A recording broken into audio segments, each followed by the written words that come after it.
பரிசுத்த நாமத்திற்கு மகிமை உண்டாவதாக. இந்த பரிசுத்த ஓய்வு நாள் காலை வேளை ஆராதனையை கர்த்தர் நமக்கு ஆசீர்வதிக்க வேண்டும்.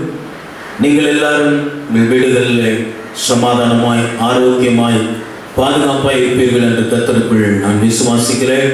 ஆண்டவர் நம்மை பாதுகாப்பாய் வைத்திருக்கிறதற்காகவும் இந்த நாளை ஆண்டவர் நமக்கு தந்தபடியினாலும் ஆண்டவருடைய ஆசீர்வாதம் நிரந்தரமாய் நம்முடைய வாழ்க்கையில் என்றென்றைக்கும் தங்கியிருக்கும்படியாகும். இந்த பரிசுத்த ஓய்வு நாள் ஆராதனை கர்த்தர் நமக்கு ஆசீர்வதிக்கும்படி நம்ம எல்லாரும் கண்களை மூடி முழங்கால் படிக்கிட்டு ஆண்டவருடைய நாமத்தை ஸ்தோத்திரம் பண்ணி ஜெபம் பண்ணுவோம். ஹல்லேலூயா. உம்மை நன்றியோடு நாங்கள் உம்மை துதிக்கிறோம். நன்றி தகப்பனே, உம்மை ஸ்தோத்திரிக்கிறோம். நீர் பெரியவர், அதிசயமானவர், ஆலோசனை கர்த்தர், இருக்கிறவராகவே இருக்கிறவர், இல்லாதவைகள் இருக்கிறவைகளை போல அடைக்கிறவர், வானம் பூமியை படைத்த வல்லவர், வானாதி வானங்கள் உயர்ந்தவர், வானதூத சேனைகளால் போற்றி புகழப்படும் தெய்வம், வானமுக்கு சிங்காசனம், பூமி மக்கு பாதபடி இவைகளுக்கு உட்பட்ட எல்லாவற்றையும் ஆளுகை செய்கிறவர், அண்ட சராசரங்களை படைத்தவர், அகில உலக ரட்சகர், இம்மானுவேல் என்ற நாமம் உடையவர், யெகோவா ஈரே, எங்கள் தேவைகள் எல்லாம் இதுவரை சந்தித்து வருகிறேன். உமக்கு நன்றி ஆண்டவரே. யெகோவா நிசியே, எங்களுக்கு இதுவரைக்கும் வெற்றி கொடுத்ததற்காக நன்றி செலுத்துகிறோம். யெகோவா ரூவா, எங்கள் நல்ல மேய்ப்பனாய் இருந்து எங்களை வழிநடத்தி வருகிறதற்காக ஸ்தோத்திரம். யெகோவா ரஃபா, எங்களுக்கு சுகம் தந்து வழிநடத்தி வருகிறதற்காக ஸ்தோத்திரம் ஆண்டவரே. யெகோவா ஷம்மா, எங்களோடு இருக்கிறேன். யெகோவா ஷாலோம், எங்களுக்கு சமாதானம் தருகிறேன். உமக்கு நன்றி நன்றி நன்றி. எல் சடாய், எல்லாவற்றையும் செய்ய அதிகாரம் உள்ளவருடைய நாமத்திற்கு நாங்கள் மகிமை செலுத்துகிறோம். இருக்கிறவராகவே இருக்கிறேன் என்று சொன்னீரே, இல்லாதவைகளை இருக்கிறவைகளை போல அழைக்கிறவர், வானமும் பூமியும் உம்முடையது, பூமியின் நிறைவும் உம்முடையது. அதற்காக உமக்கு ஸ்தோத்திரம் ஆண்டவரே. ஹல்லேலூயா. உள்ளத்தின் ஆழத்திலிருந்து நாங்கள் உமக்கு நன்றி சொல்லுகிறோம் ஐயா. முழு உள்ளத்தோடு உமக்கு நன்றி சொல்லுகிறோம். முழு பலத்தோடு, முழு ஆவியோடு, முழு சிந்தையோடு உம்மை நாங்கள் துதிக்கிறோம் ஆண்டவரே. ஹல்லேலூயா. வாரும் தூய ஆவியே, உம் பிரசன்னத்தை வாஞ்சிக்கிறோம். உம் வல்லமையால் எம்மை நிறைத்து நீராளுகை செய்யும். வாரும் தூய ஆவியே, உம் பிரசன்னத்தை வாஞ்சிக்கிறோம். உம் வல்லமையால் எம்மை நிறைத்து நீராளுகை செய்யும். ஜீவ தண்ணீரே,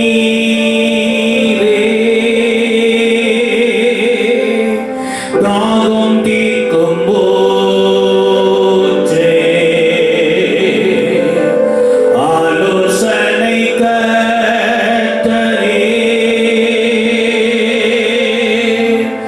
என்னில் ஆளுகை செய்யும். எல்லாரும் சொல்லுங்க. ஜீவ தண்ணீரே,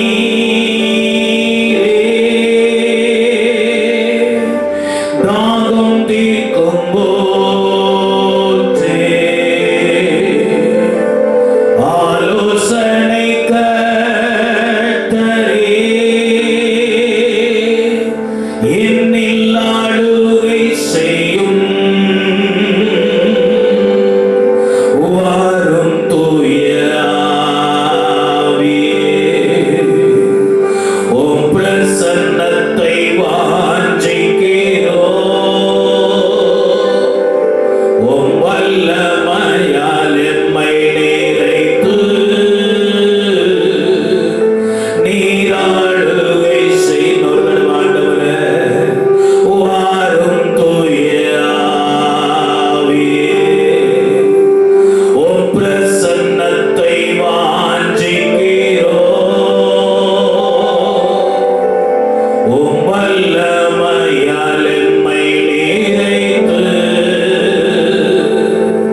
நீர் எங்களோடு பேசுவீராக.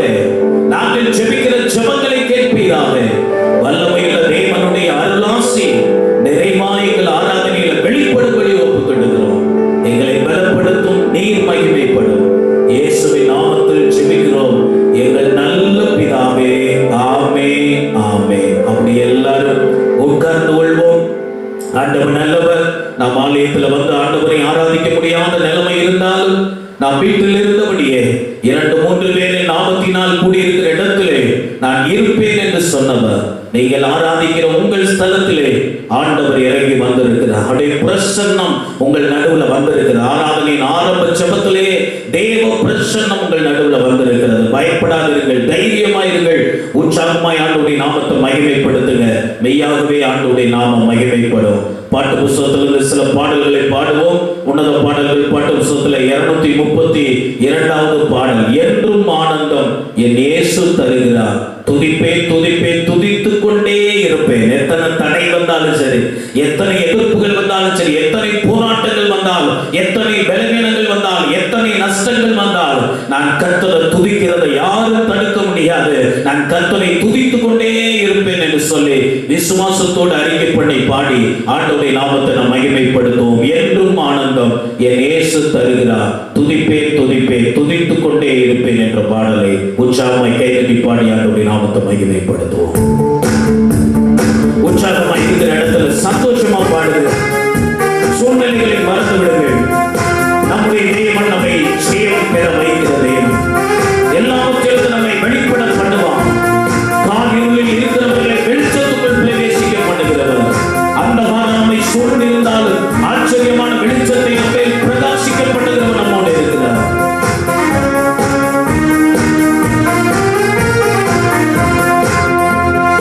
என்றும் ஆனந்தம் என் இயேசு தருகிறார். தைலட்டி என்றும் ஆனந்தம் என் இயேசு தருகிறார்.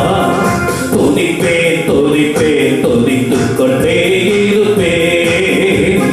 துதிப்பேன் துதிப்பேன் துதித்துக் கொண்டே இருப்பேன். அல்லேலூயா ஆனந்தமே, அல்லேலூயா ஆனந்தமே, சந்தோஷமா அல்லேலூயா ஆனந்தமே, அல்லேலூயா ஆனந்தமே.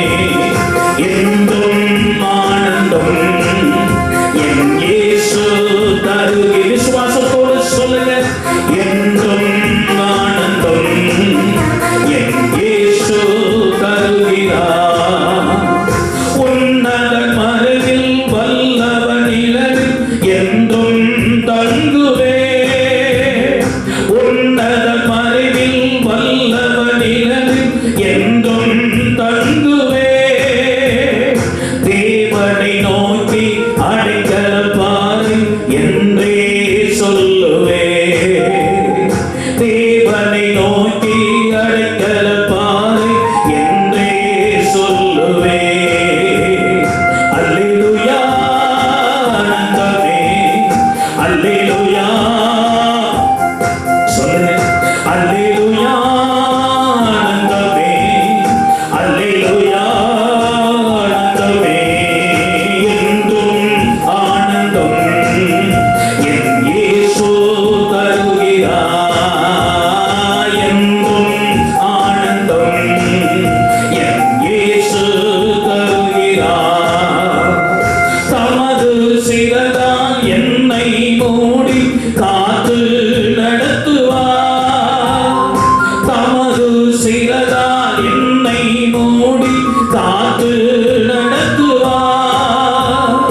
அவரது வசனம் ஆவியின் பட்டயம் எனது கேடகம். அவரது வசனம் ஆவியின் பட்டயம் எனது கேடகம். அல்லேலூயா ஆனந்தமே, அல்லேலூயா ஆனந்தமே, அல்லேலூயா ஆனந்தமே, அல்லேலூயா ஆனந்தமே. என்றும் ஆனந்தம் என் இயேசு தருகிறார்.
வலிமையை வெல்ல அதிகாரம் எனக்குள்ளே.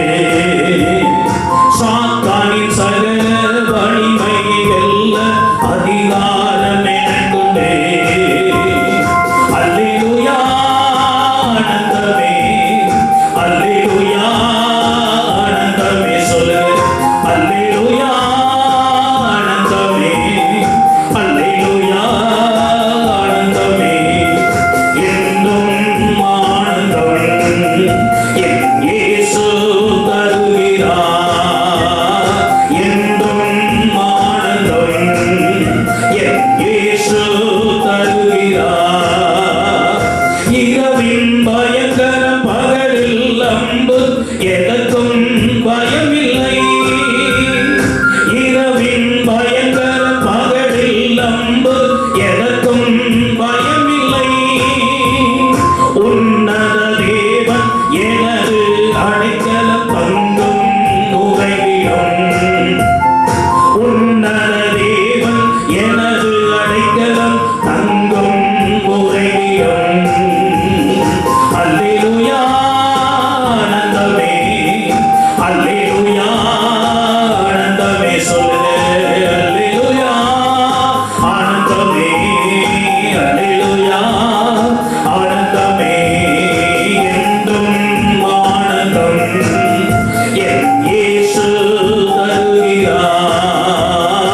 என்றும் ஆனந்தம் என் இயேசு தருகிறார். தேவனை சார்ந்து வாழ்கின்ற எனக்கு என்றும் விடுதலை. தேவனை சார்ந்து வாழ்கின்ற எனக்கு என்றும் விடுதலை. அவரது நாமம் அறிந்த எனக்கு அவரே அடைக்கலம். அவரது நாமம் அறிந்த எனக்கு அவரே அடைக்கலம். அல்லேலூயா ஆனந்தமே, அல்லேலூயா ஆனந்தமே, அல்லேலூயா ஆனந்தமே, அல்லேலூயா ஆனந்தமே. துதிப்பே துதிப்பே துதித்துக் கொண்டே இருப்பே. துதிப்பே துதிப்பே துதித்துக் கொண்டே இருப்பே. அல்லேலூயா ஆனந்தமே, அல்லேலூயா ஆனந்தமே, அல்லேலூயா ஆனந்தமே, அல்லேலூயா ஆனந்தமே.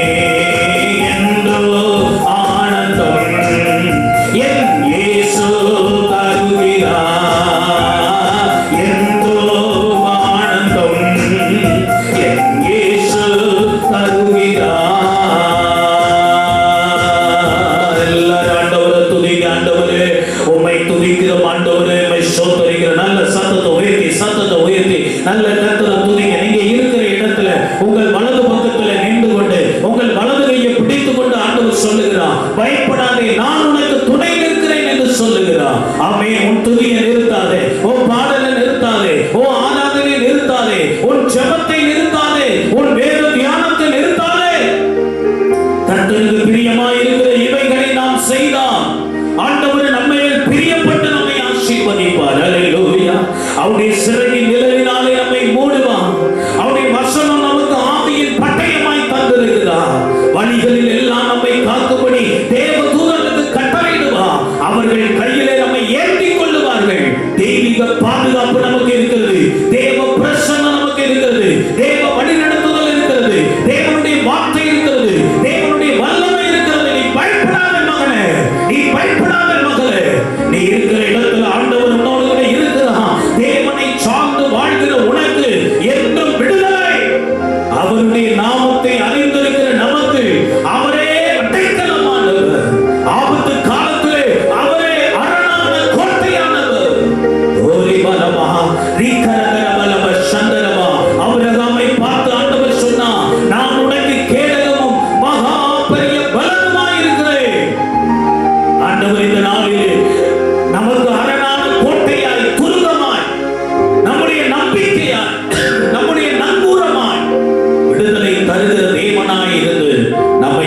ஆசீர்வதிப்பார். அப்படி இருக்கிற இடத்துல முழங்கால் படியிட்டு இன்னொரு பாடலை பாடி ஆண்டவரை நாம் ஆராதனை செய்வோம்.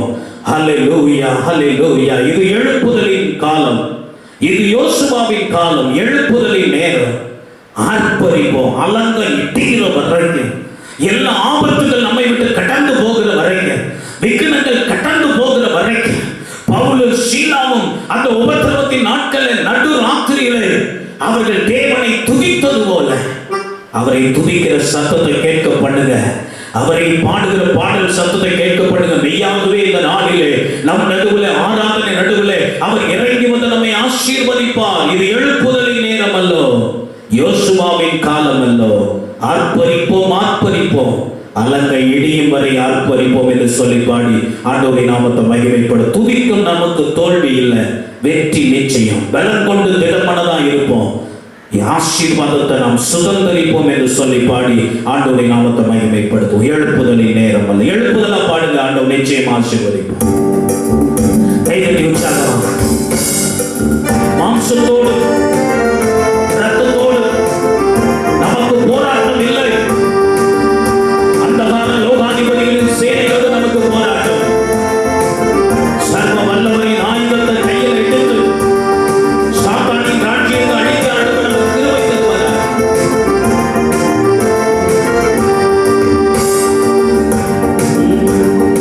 எழுப்புதலின் நேரம் அல்லோ, இது யோசுவாவின் காலம் அல்லோ.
அப்பாவின் ஜீவன் கிடைக்குமே.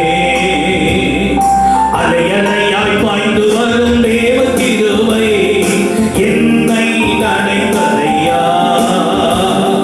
அலை அலையாய் தேவ கிருபை என்னை நனைத்ததையா. மலைகள் விலகினாலும் மாசற்ற கிருபை பெருகுமே. மலைகள் விலகினாலும் மாசற்ற கிருபை பெருகுமே. மனவனை மகிழ்ந்தா மழையாக கிருபை ஊற்றுமே.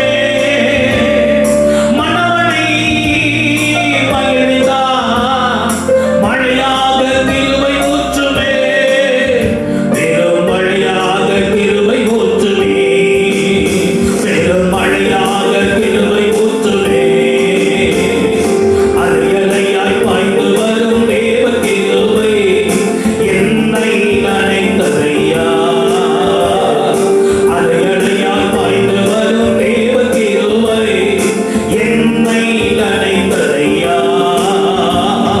பெருவிடத்திலும் கிருபை பெலனாய் பாயுதையா. பெருவிடத்திலும் கிருபை பெலனாய் பாயுதையா. பல கோடி மைந்தர்கள் வாழ்வுமாறு கிருபை வேண்டுமே. பல கோடி மைந்தர்கள் வாழ்வுமாறு கிருபை வேண்டுமே. என்று வாழ்வுமாறு கிருபை வேண்டும் சொல்லுங்க. என்று வாழ்வுமாறு கிருபை வேண்டுமே. அலை அலையாய் பாய்ந்து வரும் கிருபை என்னை நனைத்ததையா. அலை அலையாய் பாய்ந்து வரும் தேவ கிருபை என்னை நனைத்ததையா. தேவனே உம் கிருபை என்றென்றும் மாறாதது. தேவனே உம் கிருபை என்றென்றும் மாறாதது. என்றென்றும் மாறாதது. அது என்றென்றும் மாறாதது. அலை அலையாய் பாய்ந்து வரும் தேவ கிருபை என்னை யா. அலை அலையாய் பாய்ந்து வரும் தேவ கிருபை என்னை நனைத்ததையா. அது என்னை நனைத்ததையா. அது என்னை நனைத்ததையா.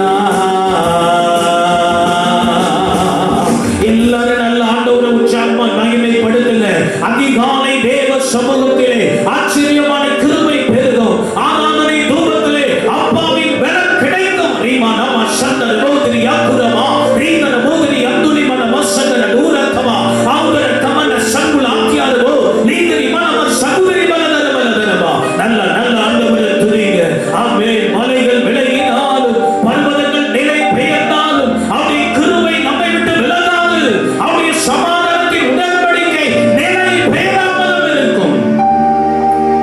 பவுல் அப்போஸ்தலன் அவருடைய சரீரத்திலிருந்து ஒரு பலவீனம் நீங்கும்படி அவன் ஜெபம் பண்ணி கொண்டே இருந்தான். ஆண்டவர் சொன்னார், உன் பலவீனத்திலே என் பலன் பூரணமாய் விளங்கும். என் கிருபை உனக்கு போதும் என்று ஆண்டவர் சொன்னார். பலவீனத்தோடு கஷ்டப்பட்டு கொண்டிருக்கிற தேவனுடைய பிள்ளையே, எவ்வளவு மருந்து மாத்திரை சாப்பிட்டும் மருத்துவர்களால் கைவிடப்பட்ட நிலைமையில நீ இருந்தாலும் தேவ பலன் இந்த ஆராதனை நேரத்தில் உன்னை நிரப்பும். உன்னுடைய உச்ச தலையிலிருந்து உள்ளங்கால் வரைக்கும் ஆண்டவருடைய சுகமளிக்கும் வல்லமை வெளிப்படும். நீதாரமான சந்துரிமா உன்னை பலப்படுத்துகிற கர்த்தர், உன்னை வல்லமைப்படுத்துகிற கர்த்தர், உன்னை கை தூக்கி விடுகிற ஆண்டவர் உன் நடுவில் வந்திருக்கிறார். அவரை மகிமைப்படுத்து, அவரை மகிமைப்படுத்து.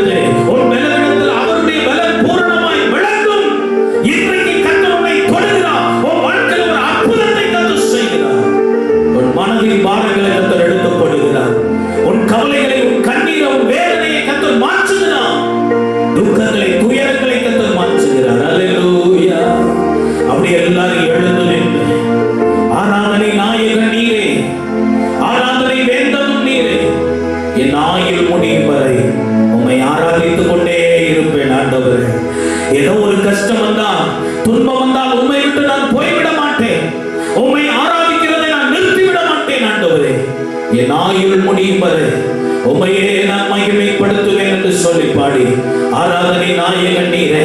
நீர் 1000 பேர்களில் சிறந்தோர், நீர் விடிவெள்ளி, எனக்கு பிரியம் என்றென்று உம்மை தொழுவேன் அப்பா என்று சொல்லி பாடி ஆண்டவரை நாமத்தை மகிமைப்படுத்துவோம். ஆராதனை நாயகன் கைதட்டி பாடும். இயேசு உங்கள் நடுவில் இருக்கிறார், அவருடைய ஆவியானவர்கள் நடுவில் இருக்கிறார். உங்கள் இருதயத்தில் இருக்கிற வாதங்களை அவர் மாற்றுவார் என்று உங்கள் அங்கலாய்ப்புகளை அவர் பார்க்கிறார். ஆகாரின் அழுகுரலை கேட்டவர் இந்த காலை நேரத்தில் உங்கள் கண்ணீரை பார்த்து அற்புதம் செய்வார். ஆராதனை நாயகன் நீரே,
உம்மை மகிழ்வுடன் துதிப்பேன் ஆண்டவரே.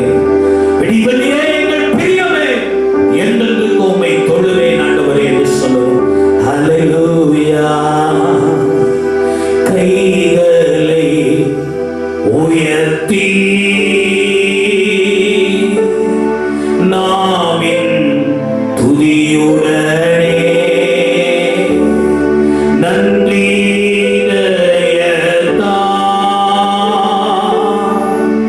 உம்மை ஸ்தோத்தரிப்பே.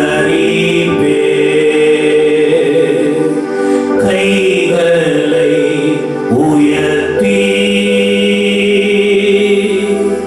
நாவின் துதியுடனே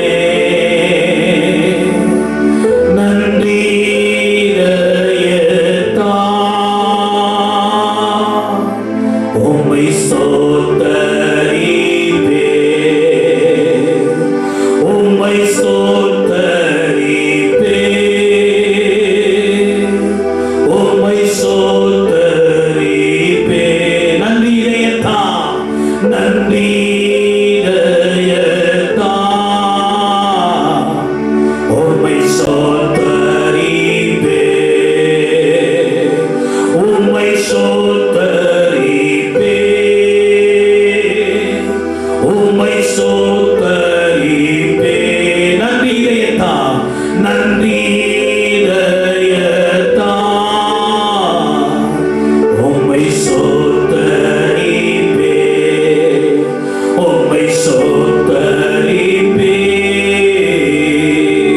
ரெண்டு கரங்களை தட்டி உற்சாகமாய் கர்த்தருடைய நாமத்தை மகிமைப்படுத்துவோமா? அவர் நம் நடுவில் இருக்கிறார். நம்முடைய ஆராதனை அங்கீகரிக்க, நம்மை ஆசீர்வதிக்க நம் நடுவில் வந்துவிட்டார். நம்முடைய வாழ்க்கையை பொறுப்படுத்த வந்துவிட்டார். நம்மை வழி நடத்த வந்துவிட்டார். நன்றியோடு நன்றியோடு நன்றியோடு நாங்கள் உம்மை துதிக்கிறோம் ஆண்டவரே. அப்படி எல்லாரும் முழங்கள் படிக்கின்றேன். சில காரியங்களுக்காக நாம் ஆண்டவருடைய சமூகத்தில் சொல்லி நாம் ஜெபம் பண்ணுவோம். ஆண்டவரே உம்மை நன்றியோடு எல்லாரும் முழங்கள் படிட்டு ஆண்டவரை ஸ்தோத்திரம் பண்ணி எல்லாரும் ஜெபம் பண்ணுவீங்களா? முதலாவது இந்த இக்கட்டு நாளிலே கர்த்தர் நம்மோடு கூட இருந்து இதுவரைக்கும் நம்முடைய தேவைகளை சந்தித்து சுகத்தோடு பலத்தோடு ஆரோக்கியத்தோடு நம்மை காத்து வந்ததற்காக எல்லாரும் கர்த்தரை ஸ்தோத்திரம் பண்ணி ஒரு நன்றி செலுத்தும் விண்ணப்பத்தை ஆண்டவருக்கு ஏறெடுப்போமா? நன்றி ஆண்டவரே, நன்றி ஆண்டவரே. உம்மை நன்றியோடு நன்றியோடு நன்றியோடு நாங்கள் உம்மை துதிக்கிறோம். இதுவரைக்கும் கர்த்தர் எங்களை பாதுகாத்து சுகம் பலன் கொடுத்து சத்துரு நெருங்காம பாதுகாத்து எங்கள் தேவைகள் எல்லாம் சந்தித்து எங்களை ஆசீர்வதித்து வந்த தயவுக்காய் உமக்கு நன்றி செலுத்துகிறோம். ஒவ்வொரு நாளும் நாங்கள் ஜெபிக்கிற ஜெபத்திலே உம்முடைய பிரசன்னத்தை ஊற்றினி, உம்முடைய வார்த்தையை தந்தி, உம்முடைய வல்லமையை தந்தி எங்களை தேற்றினி. உமக்கு நன்றி ஆண்டவரே. ஆமென். உமக்கு ஸ்தோத்திரம். அதை போல இரண்டாவதாக உலகம் முழுவதிலும் பரவி கொண்டிருக்கிற இந்த கொரோனா வைரஸ் சீக்கிரமாய் முடிவுக்கு வரும்படியா, பாதிக்கப்பட்டவர்கள் எல்லாம் குணமாகும்படி, மரணம் தடுத்து நிறுத்தப்படும்படி, சீக்கிரமாய் விடுதலை உண்டாகும்படி நம்ம எல்லாரும் சொல்லி ஜெபம். ஆண்டவரே, உலகம் முழுவதிலும் பரவி கொண்டிருக்கிற இந்த கொரோனா வைரஸ் இயேசுவின் நாமத்தினால் அழிக்கப்படும்படி நாங்கள் ஒப்புக்கொண்டிருக்கிறோம். அது தடுத்து நிறுத்தப்படும்படி ஒப்புக்கொண்டிருக்கிறோம். வியாதியில் பாதிக்கப்பட்டவர்கள் சுகமாகும்படி நாங்கள் ஜெபிக்கிறோம் ஐயா. அதற்கு சீக்கிரமாய் தடுப்பு மருந்துகள் கண்டுபிடிக்கப்பட ஆண்டவர் கிருபை செய்வீராக. ஆண்டவரே அப்பா, மரணம் தடுத்து நிறுத்தப்படணும். மரணத்தின் ஆவியை கட்டித்து கொள்ளுகிறோம் இயேசுவின் நாமத்தில். விடுதலையை தாங்க ஆசீர்வதிங்க. இதனால் மக்களுடைய இயல்பு வாழ்க்கை பாதிக்கப்பட்டிருக்கிறது ஆண்டவரே. இதனால ஆண்டவரே மக்கள் முடங்கி போயிருக்கிறார்கள். பொருளாதாரம் முடங்கி போயிருக்கிறது. அரசு எந்திரம் முடங்கி போயிருக்கிறது. தொழில்துறை முடங்கி போயிருக்கிறது. இயேசுவின் நாமத்தினால் எல்லா முடக்கமும் மாறி சீக்கிரமாய் விடுதலை வரும்படி நாங்கள் ஜெபிக்கிறோம். அல்லேலூயா. ஆராதனைகள், ஜெபங்கள், ஆமென், வீட்டு கூட்டங்கள் எல்லாம் முடங்கி கிடக்கிறதே ஆண்டவரே. நாட்களில் கர்த்தர் எல்லாவற்றையும் மாற்றி போட்டு சீக்கிரமாய் மகிமையோடு உம்மை ஆராதிக்கும் தருணத்தை கர்த்தர் எங்களுக்கு தரும்படி நாங்கள் ஜெபிக்கிறோம்.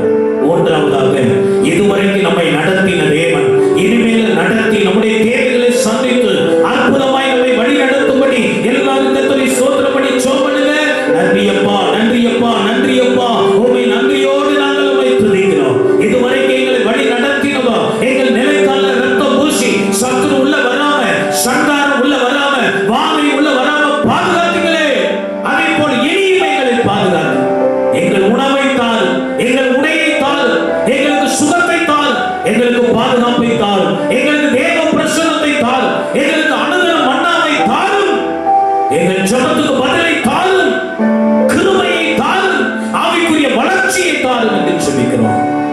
உதவி செய்கிறதுக்காய் நன்றி ஆண்டவரே. அதே போல இந்த வாரத்தில் பிறந்த நாள், திருமண நாள் காண்கிற பிள்ளைகளுக்காக ஒரு நிமிடம் நாம் ஜெபம் பண்ணுவோம். கர்த்தாவே, இந்த வாரத்திலே ஆண்டவரே யாரெல்லாம் ஆண்டவரே பிறந்த நாள் காண்கிறார்களோ அவர்கள் எல்லாரையும் பிதா குமாரன் பரிசுத்தாவின் நாமத்தில் நான் ஆசீர்வதித்து ஜெபிக்கிறேன். அந்த ஆசீர்வாதம் அந்த பிள்ளைகள் மேல தங்கட்டும். கடந்த நாட்களை பார்க்கிறோம், இந்த வருடமுடைய பிள்ளைகளுக்கு மிகவும் ஆசீர்வாதமா இருக்க, சமாதானமா இருக்க, சுகமா இருக்க, ஆரோக்கியமா இருக்க, ஆசீர்வாதமா இருக்க, கிருபையா வருடத்தை நன்மையினால் முடிசூட்டும் கிருபை உண்டாகப்பட்ட ஜெபிக்கிறோம். திருமண நாள் காண்கிற பிள்ளைகளுக்காக ஜெபிக்கிறோம். அவருடைய குடும்ப வாழ்க்கை ஆசீர்வாதமா இருக்க, சமாதானமா இருக்க, சந்தோஷமா இருக்க, நிம்மதியா இருக்க, அவருடைய தேவைகள்லாம் சந்திக்கப்பட தேவ ஆவியானவர் அவருடைய வாழ்க்கையை நடத்த தேவையான ஞானத்தை கொடுத்து ஆசீர்வாதமாய் நடத்துங்கப்பா. ஆண்டவரே, கற்பத்தின் கனி இல்லாத பிள்ளைகளுக்காக ஜெபிக்கிறோம். ஆண்டவரே, இந்த வருடத்தில் அவருடைய கற்பத்தை திறந்து கற்பத்தின் கனியை கட்டளையிடுவீராக ஜெபிக்கிறோம். இன்னும் திருமணம் ஆகாமல் திருமண தடையோடு இருக்கிற பிள்ளைகளுக்கு சீக்கிரமாய் திருமண காரியங்கள் நடப்பதா? இதை பார்க்கிற கேட்கிற பிள்ளைகளை யாரெல்லாம் பலவீனத்தோடு சுகவீனத்தோடு இருக்கிறார்களோ அவர்களுடைய பலவீன சுகவீனங்கள் மாறுவதா?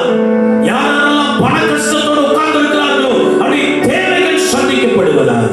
கர்த்தருடைய கிருபை தொடர்ந்து எங்களை ஆளுகை செய்யட்டும், தொடர்ந்து எங்களை நடத்தும், எங்களோடு பேசும், எங்களை ஆசீர்வதியும். இந்த ஞாயிற்றுக்கிழமை ஆராதனை எங்களுக்கு மன நிறைவா இருக்கட்டும். நீர் எங்களோடு கூட தான் இருக்கிறீர் என்ற நம்பிக்கை எங்களுக்கு பிறக்கட்டும். ஆண்டவரே, உம்முடைய சித்தம் நிறைவேற ஒப்புக்கொண்டிருக்கிறோம்.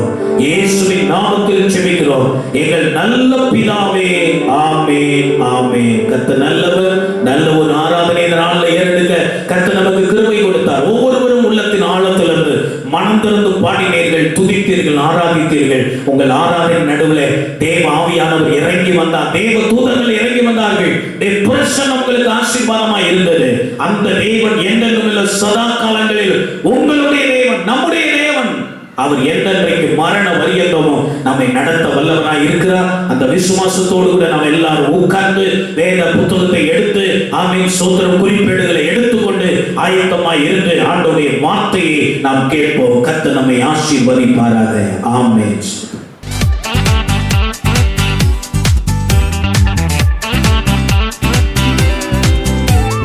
ஆண்டவருடைய பரிசுத்த நாமத்துக்கு மகிமை உண்டாவதாக. நாம் ஆண்டவருடைய வார்த்தைக்கு நேராக கடந்து செல்வோம். நெகேமியாவின் புஸ்தகம் 2ஆம் அதிகாரம் 17-18 வசனங்களை நாம் வாசித்து தியானிக்க போகிறோம். நெகேமியாவின் புஸ்தகம் 2ஆம் அதிகாரம் 17-18 வசனங்கள்.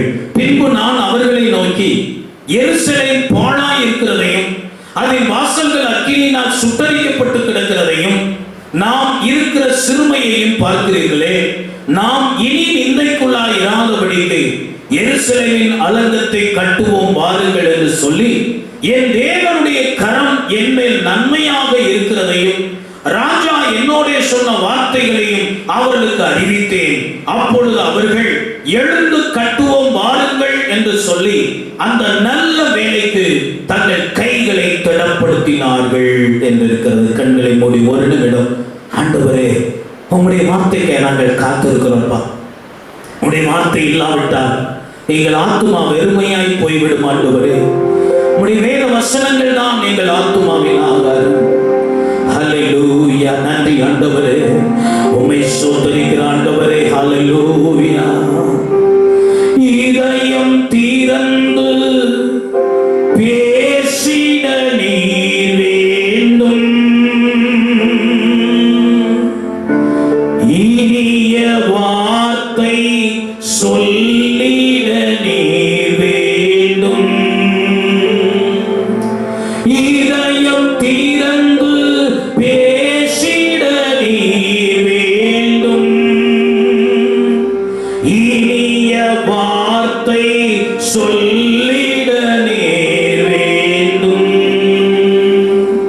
பேசும், என்னோடு பேசும் ஏசப்பா, என்னோடு பேசும். பேசும், என்னோடு பேசும் ஏசப்பா, என்னோடு பேசும். நீர் வேண்டும், நீரே வேண்டும், இயேசுவே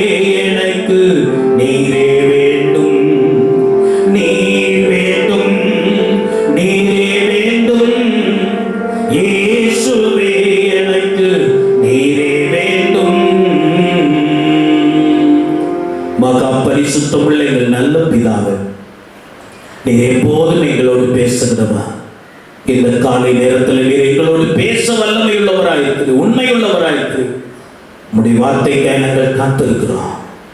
எங்கள் செவிகளை திறந்தரும், எங்கள் இருதயத்தை திறந்தரும்.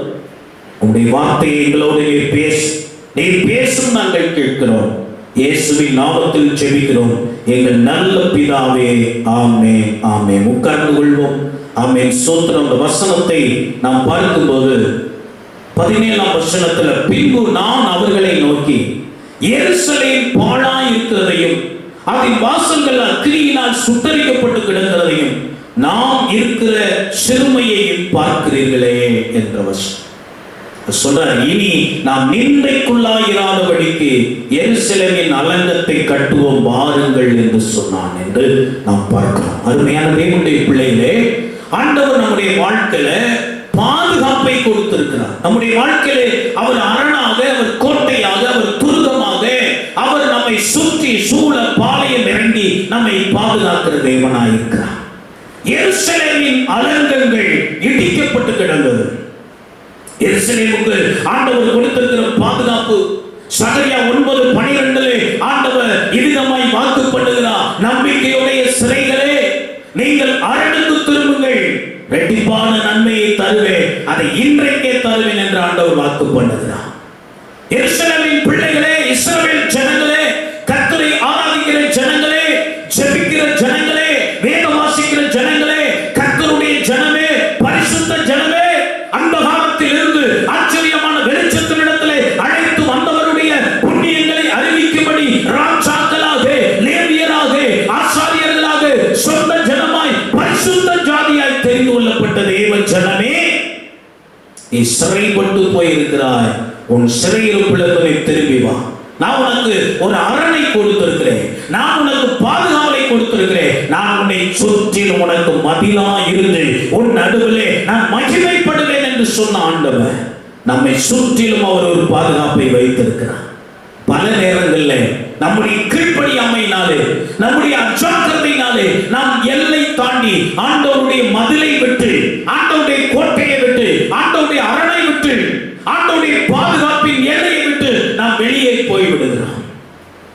ஆண்டவருடைய அரணுக்குள்ளே இருக்கிற வரைக்கும் தான் ஆண்டவருடைய பாதுகாப்பு. சாத்தான் நம்மை ஒன்றும் செய்ய முடியாது. ஆண்டவர் நம்மை சுற்றி போட்டு வைத்திருக்கிற கோட்டை கொத்தளங்கள் என்றைக்கு தகர்க்கப்படுகிறதோ, ரெண்டு காரியம். ஒன்று, நாமே சில நேரம் ஆண்டவருடைய கோட்டையும் கொத்தளத்தையும் அரணையும் விட்டு வெளியே போய் விடுகிறோம். இல்லை என்றால் சத்துரு வந்து அதற்குள் உட்பிரவேசித்து நம்முடைய சமாதானத்தை கெடுக்கும்படி, சந்தோஷத்தை கெடுக்கும்படி, தெய்வீக சுகத்தை கெடுக்கும்படி, ஆசீர்வாதங்களை கெடுக்கும்படி சாத்தானுக்கு, எதிராளிக்கு நாமே வாசலை திறந்து கொடுத்து விடுகிறோம். அந்த வாசல்களையும் அந்த பூட்டுகளையும் அந்த தாழ்பாடுகளையும் நாம் அடிக்கடி சரி பார்த்து அதை செப்படாமல் இருக்கிறதினாலே சத்துவதை உடைத்துக் கொண்டு அந்த கோட்டைக்குள்ள, அந்த அரணுக்குள்ள, அந்த பாதுகாப்புகளை வந்து நமக்கு நிந்தையை உண்டாக்கி விடுகிறார். அதுதான் இஸ்ரவேல் ஜனங்களுடைய வாழ்க்கையில் நடந்தது.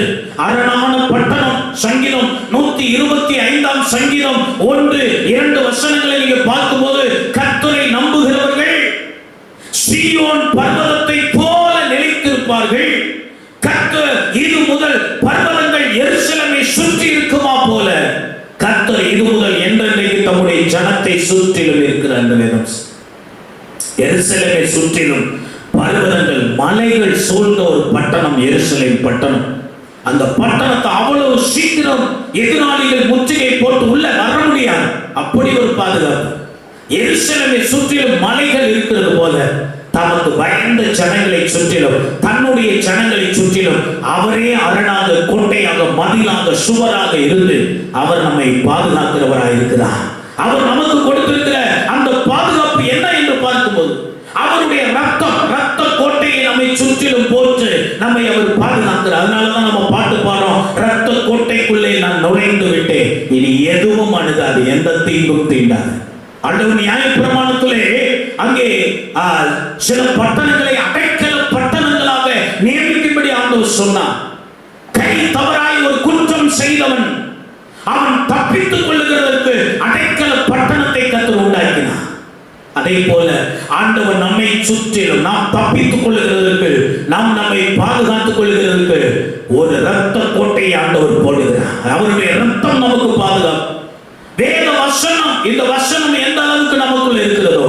ஆண்டவராகிய இயேசு கிறிஸ்துவையே பிசாசு சோதிக்க வந்தான். அந்த சோதனை அவர் எப்படி ஜெயித்தார் என்றால் வேத வசனங்களை சொல்லி அறிக்கை பண்ணி ஜெயித்தார். அப்ப இந்த வேத வசனங்களை அதிகமாய் நாம் மனப்பாடம் செய்து நம்முடைய மனதுக்குள் வைத்துக் கொள்ளும் போது எந்தெந்த சூழ்நிலைகள் வருகிறதோ அதற்கு சம்பந்தமான வசனங்களை அறிக்கை செய்யும். வியாதி வருதா, அதை குறித்ததான சுகமாக்கும் வாக்குத்தத்தங்கள் பைபிள் இருக்கிறது அல்லவா? அந்த சுகமாக்கும் வாக்குத்தத்தங்களை அறிக்கை பண்ணி நாம் ஜெபிக்கும் போது அந்த வியாதியை கொண்டு வருகிற பலவீனத்தை கொண்டு வருகிற சத்துரு வெட்கப்பட்டு போய்விடுவான். நமக்கு பலன் கிடைத்து விடும், சுகம் கிடைத்து விடும். பணத்தேவை வரும்போது அதற்குரிய வாக்குத்தத்தங்களை அறிக்கை பண்ணி ஜெபம் பண்ணுங்கள்.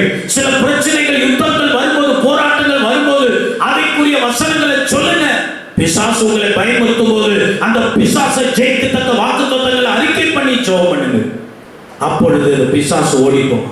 அப்ப அவருடைய ரத்தம் நமக்கு பாதுகாப்பு, அவருடைய வசனம் நமக்கு பாதுகாப்பு, பரிசுத்த ஆவியானவர் நமக்கு பாதுகாப்பு. இந்த உலகத்தில் நாம் இருக்கிற வரைக்கும், சபை இருக்கிற வரைக்கும் பரிசுத்த ஆவியானவர் நமக்கு பாதுகாப்பு. அனுதினமும் அவர் நமக்கு பாதுகாப்பா இருப்பார்.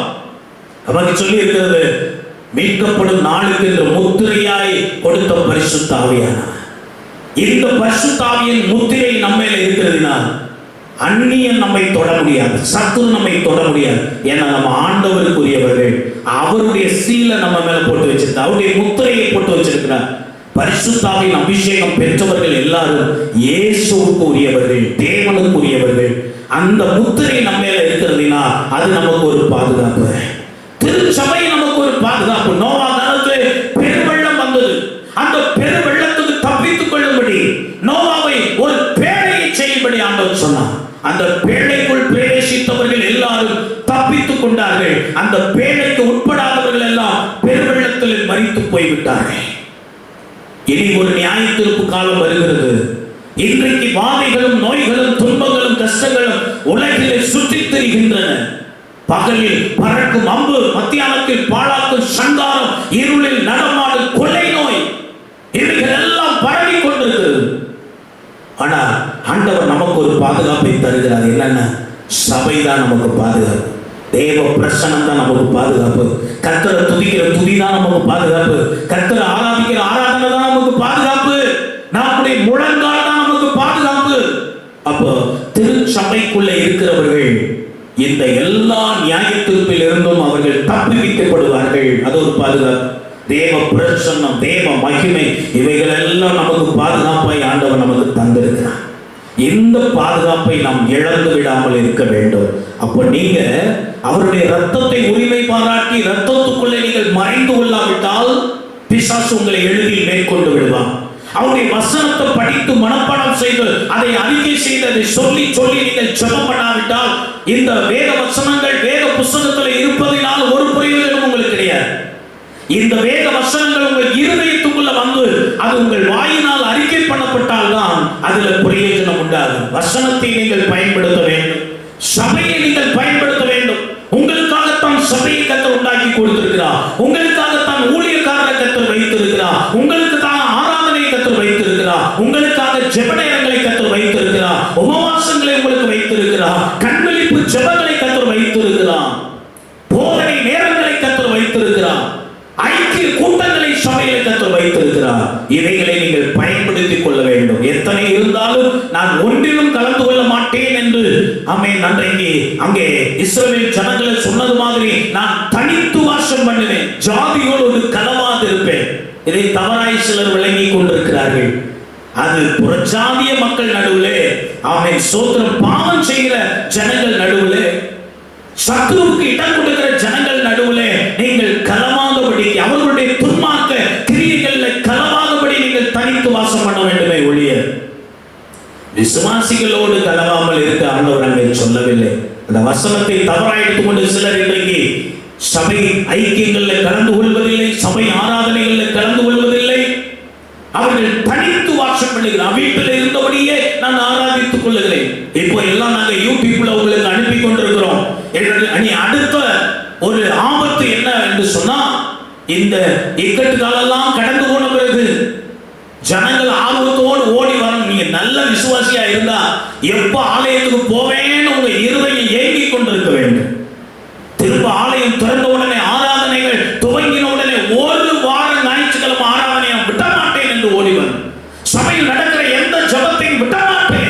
இப்பொழுதுதான் சபையினுடைய அருமையை கர்த்தர் நமக்கு கற்றுக் கொடுத்திருக்கிறார். ஊழியக்காரனுடைய அத்தியாவசியத்தை கர்த்தர் கற்றுக் கொடுத்திருக்கிறார்.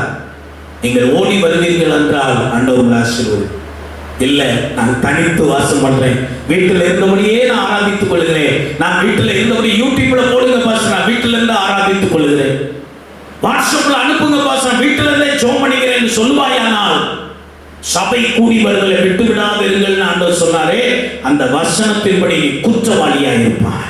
எனவே கர்த்தர் கொடுத்திருக்கிற பாதுகாப்பை நீங்கள் பயன்படுத்தி நீங்கள் அரணுக்குள்ள இருக்க வேண்டும், கோட்டைக்குள்ள இருக்க வேண்டும், துருவத்துக்குள். இஸ்ரவேல் ஜனங்களுடைய வாழ்க்கையிலே அவர்கள் பாவம் செய்தபடியினாலே ஆண்டவர் மீண்டும் மீண்டும் அவர்களை எச்சரித்தும் அவர்கள் பின்படியாமல் போனபடியினாலே, கர்த்தருக்கு முக்கியத்துவம் கொடுக்காதபடியினாலே, கர்த்தர் நியமித்த பலிகளை செலுத்தி கர்த்தரை ஆராதித்து அவருக்கு கொடுக்க வேண்டியதை கொடுத்து அவருக்கு பண்டிகை கொண்டாடி அவருடைய நாமத்தை மகிமைப்படுத்தாமல் இருந்ததினாலே இஸ்ரவேல் ஜனங்களை, தேவனுடைய பிள்ளைகளை ஆண்டவர் புறஜாதியர் கையிலே, அந்நிய நாட்டு மக்கள் கையிலே விற்று போட்டு விட்டார், விட்டு கொடுத்து விட்டார். அப்பொழுதுதான் பாபிலோனின் ராஜாவாகிய நேபுகாத்நேச்சார் படையெடுத்து வந்து எருசலேமை முற்றுகை போட்டு அதை மதில்களை இடித்து அதற்குள்ளே சென்று தேவாலயத்தை இடித்து பனிமுட்டுகளை எல்லாம் அவன் சிறைப்படுத்தி கொண்டு போய்விட்டான். இஸ்ரவேல் ஜனங்களை சிறைப்படுத்தி இந்த பெரிய நிந்தை, பெரிய அவமானம், மிகப்பெரிய போராட்டம், மிகப்பெரிய தடைகள் இஸ்ரவேல் ஜனங்களுடைய வாழ்க்கையில அனுதின வாழ்க்கைக்கும் அவர்களுடைய சமுதாய வாழ்க்கைக்கும் அவர்களுடைய ஆவிக்குரிய வாழ்க்கைக்கும் மிகப்பெரிய தடை வந்தது.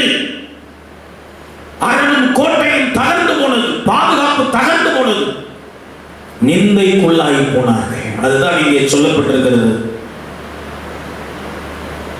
எருசலேம் பாழாய் இருக்கிறதையும் அதன் வாசல்கள் அக்கினியினால் சுட்டரிக்கப்பட்டு கிடக்கிறதையும் நாம் இருக்கிற சிறுமையையும் பார்க்கிறீர்கள்.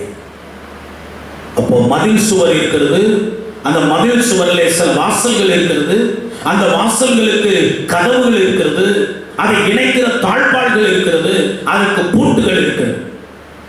இதை சரியாய் போட்டு பாதுகாத்து வைத்துக் கொண்டோம் என்று சொன்னார் நமக்கு கற்றுக் கொடுத்த சமாதானம் நமக்கு இருக்கும், கற்றுக் கொடுத்த நிம்மதி நமக்கு இருக்கும், கற்றுக் கொடுத்த ஆசீர்வாதம் நிரந்தரமா நமக்கு இருக்கும். நீங்கள் பூட்ட வேண்டிய பூட்டுகளை பூட்டி தாழ்பாள்களை சரிப்படுத்தி கதவுகளை சரியாக நீங்கள் வைத்துக் கொள்ளாவிட்டால் சத்துரு உள்ளே வந்து விடுவான். இந்த கதவும் தாழ்பாள்கள் எதுக்கு இருக்குதோ அதுக்காக பயன்படுத்தி விட்டு அதை நன்றாய் நீங்கள் பூட்டி பாதுகாத்துக் கொள்ள வேண்டும். இல்லை என்றால் எதிராளி உள்ளே வந்து உங்கள் சமாதானத்தை கெடுத்து விடுவான், உங்கள் சந்தோஷத்தை கெடுத்து விடுவான், உங்கள் சுகத்தை கெடுத்து விடுவான், உங்கள் நிம்மதியை கெடுத்து விடுவான், உங்கள் ஆசீர்வாதங்களை கொள்ளை கொண்டு போய் விடுவான்.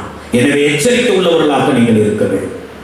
இப்படி சொல்லும் போது இனி நிந்தைக்குள்ளாய் இராதபடி நாம் எழுந்து கட்டுவோம் வாருங்கள், எருசலேமின் அலங்கத்தை கட்டுவோம் வாருங்கள் என்று அழைத்த போது 18ஆம் வசனத்திலே அங்கே இந்த ஜனங்கள் எல்லாம் சொன்னார்களாம், அவர்கள் எழுந்து கட்டுவோம் வாருங்கள் என்று சொல்லி அந்த நல்ல வேலைக்கு தங்கள் கைகளை திடப்படுத்தினார். எழுந்து கட்டுவோம் வாருங்கள் என்று சொன்னார். இப்போ நான் உங்களுக்கு சொல்ல போகிற காரியம், எருசலேமின் அலங்கம் இடிக்கப்பட்டு கிடந்தது, ஆண்டவருடைய பாதுகாப்பு அவர்களை விட்டு அற்று போயிருந்தது. அப்போ எழுந்து இனி நிந்தைக்குள்ளா இராதபடி எழுந்து கட்ட வேண்டிய மதில்கள் எவைகள், வாசல்கள் எவைகள், வைக்க வேண்டிய பாதுகாக்கப்பட வேண்டிய வாசல்கள் எவைகள் என்பதை குறித்த நாளிலே உங்களோடு கூட நான் சொல்ல போகிறேன். எதை கட்ட வேண்டும்? நெகேமியாவின் புத்தகம் 3ஆம் அதிகாரம் 1ஆம் வசனம். அப்பொழுது பிரதான ஆசாரியனாகிய எலியாசிப்பும் அவன் சகோதரனாகிய ஆசாரியர்களும் எழுந்து ஆட்டு வாசலை கட்டினார்கள். அதை கட்டி அவர்கள் பிரதிஷ்டை பண்ணி அதன் கதவுகளை வைத்து என்று சொல்லியிருக்கிறார். அல்லேலூயா சொல்லுங்க. அப்போ முதலாவது நாம் கட்ட வேண்டிய வாசல் ஆட்டு வாசல். இந்த ஆட்டு வாசல் என்பது எதை குறிக்கிறதுனா அர்ப்பணிப்பை குறிக்கிறது, ரட்சிப்பை குறிக்கிறது. ஆண்டவராகிய இயேசு கிறிஸ்துவை நாம் ஏற்றுக்கொண்டு நாம் ரட்சிக்கப்பட்டிருக்கிறோம், பாவத்துக்கு விலகி இருக்கிறோம், சடங்கு சம்பிரதாயங்களுக்கு விலகி இருக்கிறோம், அசுத்தங்களுக்கு விலகி இருக்கிறோம், உலகத்தின் வழிபாடுகளுக்கு நாம் விலகி இருக்கிறோம். இவைகளில் இருந்தெல்லாம் கர்த்தர் நம்மை ரட்சித்திருக்கிறார். இதற்கு பிறகு நம்மிடத்துல சில அர்ப்பணிப்பை ஆண்டவர் எதிர்பார்க்கிறார். முதலாவது தேவனுக்கு நாம் அர்ப்பணிக்க வேண்டும். அவர் நம்முடைய தகப்பன், அவர் நம்முடைய எஜமான், அவர் நம்முடைய ராஜா. அப்போ ஒரு தகப்பனானால் அவருக்குரிய கனத்தை கொடுக்கும்படி நம்மை அர்ப்பணிக்கணும். அவர் எஜமானால் அவருக்கு பயப்படுகிற பயம் நம்மிடத்தில் காணப்பட வேண்டும். அதற்கு அவருக்கு பயந்து வாழ நம்மை ஒப்புக் கொடுக்க வேண்டும். அவர் ராஜாவானால் அவர் நம்மை ஆளுகை செய்ய நாம் ஒப்புக் கொடுக்க வேண்டும், அர்ப்பணிக்க வேண்டும். அர்ப்பணிப்பின் வாழ்க்கை நிறைய நேரங்கள்ல நமக்கு குறைவுபட்டு போய்விடுது. தேவனுக்கு முழுவதுமாக நம்மை அர்ப்பணிக்கணும். டோட்டல் கமிட்மெண்ட், டோட்டல் சரண்டர், 100% ஆண்டவருக்கு நம்மை அர்ப்பணித்து விட வேண்டும். இரண்டாவது, அவருடைய வார்த்தை. ஒவ்வொரு நாளும் நீங்கள் வேதத்தை வாசிக்கும் போது கர்த்தர் உங்களோடு பேசுகிறார். ஊழியக்காரர் பிரசங்கம் பண்ணும்போது உங்களோடு பேசுகிறார். நீங்கள் ஜெபம் பண்ணும்போது ஆண்டவர் உங்களோடு பேசுகிறார். நீங்கள் தூங்கும் போது கூட சொப்பனத்தில் ஆண்டவர் உங்களோடு பேசுகிறார். ஆண்டவர் பேசுகிற வார்த்தைகளுக்கு கீழ்ப்படிய நம்மை அர்ப்பணிக்கணும். ஆண்டவரே, நீ சொல்லுகிறபடி நான் செய்வேன் ஆண்டவரே என்று நாம் ஒப்புக் கொடுக்க வேண்டியது அவசியமாயிருக்கு. மூன்றாவது, சபைக்கும் சபையினுடைய தலைவராகிய போதகருக்கும் அவர் சொல்லுகிற வார்த்தைகளுக்கும் திட்டங்களுக்கும் தரிசனங்களுக்கும் நம்மை ஒப்புக் கொடுக்க வேண்டும். சபைக்கு என்னை ஒப்புக் கொடுக்கிறேன். சபைக்காக பாடுபட, சபை வளர்ச்சிக்காக பாடுபட, சபை ஐக்கியத்திற்காக பாடுபட, சபையின் பாதுகாப்புக்காக பாடுபட, சபையின் ஆசீர்வாதத்துக்காக பாடுபட என்னை அர்ப்பணிக்கிறேன். தேவ ராஜ்யத்தை கட்ட ஊழியம் செய்ய என்னை அர்ப்பணிக்கிறேன். எல்லா திட்டங்களுக்கும் தரிசனங்களுக்கும் என்னை ஒப்புக் கொடுக்கிறேன். ஊழியக்காரருடைய வார்த்தைக்கு கீழ்ப்படிய என்னை அர்ப்பணிக்கிறேன் என்று எந்த காரியங்களில் எதெல்லாம் உங்க வாழ்க்கையில குறைஞ்சு போயிருக்கிறதோ அந்த அர்ப்பணிப்பு குறைஞ்சு போயிருக்கிறது. இப்ப அர்ப்பணிப்பின் வாசலை நீங்க கட்ட, அங்கதான் பூட்டு உடைஞ்சிருக்குது, அங்கதான் தாழ்பால் முறிஞ்சிருக்குது, அங்கதான் கதவுல ஒரு சின்ன கேப் இருக்குது, அது வழியா தான் பிசாசு வர. அவனுக்கு கமிட்மெண்ட் சரியில்லை, அர்ப்பணிப்பு சரியில்லை. இந்த அர்ப்பணிப்பு சரியில்லாததுனால அந்த கேப்புக்குள்ள பிசாசு வந்து ஆசீர்வாதத்தை எல்லாம் கொள்ளையடிச்சிட்டு போறான். வசனத்தை இரவு பகலாய் கேட்கிறாய், எத்தனையோ தடவை வசனம் கேட்கிறாய், ஆனால் அந்த வசனத்துக்கு கீழ்ப்படிய உன்னை ஒப்புக் கொடுக்கல, அந்த வசனத்தின்படி வாழ ஒப்புக் கொடுக்கல. வசனத்தை கேட்கிறவர்களாய் மட்டுமல்ல, அதன்படி நடக்கிறவர்களாய் நாம் இருக்க ஆண்டவர் இருக்கிறார். இது வேத வசனத்தின் மகத்துவங்களை எழுதி கொடுத்தேன். அவர்கள் அந்நிய காரியமாய் எண்ணினார்கள் என்று வேதத்தில் தேவ பிள்ளை, அர்ப்பணிப்பின் வாசலை கட்டு, அர்ப்பணிப்பின் மதுளை கட்டு. அதில் இருக்கிற கதவை சரி பண்ணு, அதில் இருக்கிற பூட்டை சரி பண்ணு, அதில் இருக்கிற தாழ்பாலை சரி பண்ணு. ரட்சிப்பை இழந்து போயிடாத, பழைய பாவத்துக்குள்ள திரும்ப போயிடாத, பழைய சடங்குகளுக்குள்ள திரும்ப போயிடாத, பாரம்பரிய வாழ்க்கைக்குள்ள திரும்ப போயிடாத. அந்த மதில் இடிந்து கிடக்கிறது, அதனால தான் நீ நிந்தைக்குள்ளாய் இருக்கிறார். எனவே உன் அர்ப்பணிப்பை நீ சரி பண்ணுவாயானா ஆண்டவர் இயேசு கிறிஸ்து அங்கே ஏசாயா 53 7 வசனத்தில் சொல்லி இருக்கிறது, அடிக்கப்படுகிற ஆட்டை போல அவர் இருந்தார். மை கத்திரிக்கிறவனுக்கு முன்பாக சத்தமிடாத இருக்கிற ஆட்டை போல அவர் வாயை திறவாது இருந்தார் என்று வேதத்தில் சொல்லி. கேள்வி கேட்காத கீழ்ப்படிதல். ஆபிரகாமை பார்த்து ஆண்டவர் சொன்னா, உன் இனத்தையும் உன் சொந்த குடும்பத்தையும் விட்டுவிட்டு நான் உனக்கு காட்டுகிற இடத்துக்கு போ என்று சொன்ன போது அவன் கேள்வி கேட்காமல் கீழ்ப்படிந்து போனான். தன்னுடைய ஒரே மகனாகி ஈசாக்கை பலி கொடுக்கும்படி ஆண்டவர் சொன்ன போதும் ஆண்டவரிடத்தில் ஏன் என்று கேட்காமல் போனான். இந்த விசுவாசத்தை தான் கனம் பண்ணி அவனை நீதிமானா மாற்றி அவனை ஆசீர்வதித்தான். எனவே ஆண்டவர் உங்களோட பேசும்போதும், ஊழியக்காரர் சில திட்டங்களை தரிசனங்களை சபைக்கு சொல்லும் போதும் அதில் 1000 கேள்விகளை நீங்கள் கேட்டுக்கொண்டு இருக்காதபடிக்கு கேள்வி கேட்காமல் அப்படியே டோட்டல் சரண்டரா 100% உங்களை அர்ப்பணிப்பீர்கள் என்று சொன்னார். உங்கள் மதில் கட்டப்படும், ஆட்டு வாசல் கட்டப்படும். உங்கள் தனிப்பட்ட வாழ்க்கையில, உங்க குடும்பத்துல இடிஞ்சு கிடக்கிற வாசல், குடும்பத்துல அர்ப்பணிப்பு இல்லை, கணவன் மனைவிக்குள்ள அன்பு செலுத்தும் அர்ப்பணிப்பு இல்லை, பிள்ளைகளை நல்லொழுக்கத்தில் வளர்க்கிற அர்ப்பணிப்பு இல்லை, குடும்பத்தின் ஆசீர்வாதத்துக்காய் பாடுபட அர்ப்பணிப்பு இல்லை, குடும்ப ஜெபம் பண்றதுக்கு அர்ப்பணிப்பு இல்லை, குடும்ப ஆராதனை நடத்த அர்ப்பணிப்பு இல்லை, உங்களுக்கு சபையிலே உள்ள காரியங்களில் பங்கெடுக்க அர்ப்பணிப்பு இல்லை. எல்லாரையும் சொல்லவில்லை. யாருக்கு அர்ப்பணிப்பின் வாசல் இடிந்து கிடக்குதோ, ஆட்டு வாசல் இடிந்து கிடக்குதோ, அவங்க இன்னைக்கு ஆட்டு வாசலை கட்டுறதுக்கு உங்களை ஒப்புக்கட்டுங்க. அர்ப்பணிப்பின் வாசலை கட்டுங்க, அதுல கதவை வைங்க, அதுல தாழ்பால போடுங்க, அதுல பூட்ட போடுங்க, அதை ஸ்ட்ராங் ஆக்கி கொள்ளுங்க. அர்ப்பணிப்பின் வாழ்க்கையை ஸ்ட்ராங் ஆக்கி கொள்ளுங்க, உங்க வாழ்க்கை ஆசீர்வாதமாயிருக்கும். இரண்டாவதாக நெகேமியா 3ஆம் அதிகாரம் 3ஆம் வசனம், மீன் வாசலை அசனாயாவின் குமாரர் கட்டினார்கள், அதற்கு உத்திரவாகி அதற்கு கதவுகளையும் பூட்டுகளையும் தாழ்பாள்களையும் போட்டார்கள் என்று சொல்லியிருக்கிறது. அல்லேலூயா. இரண்டாவது வாசல் மீன் வாசல்.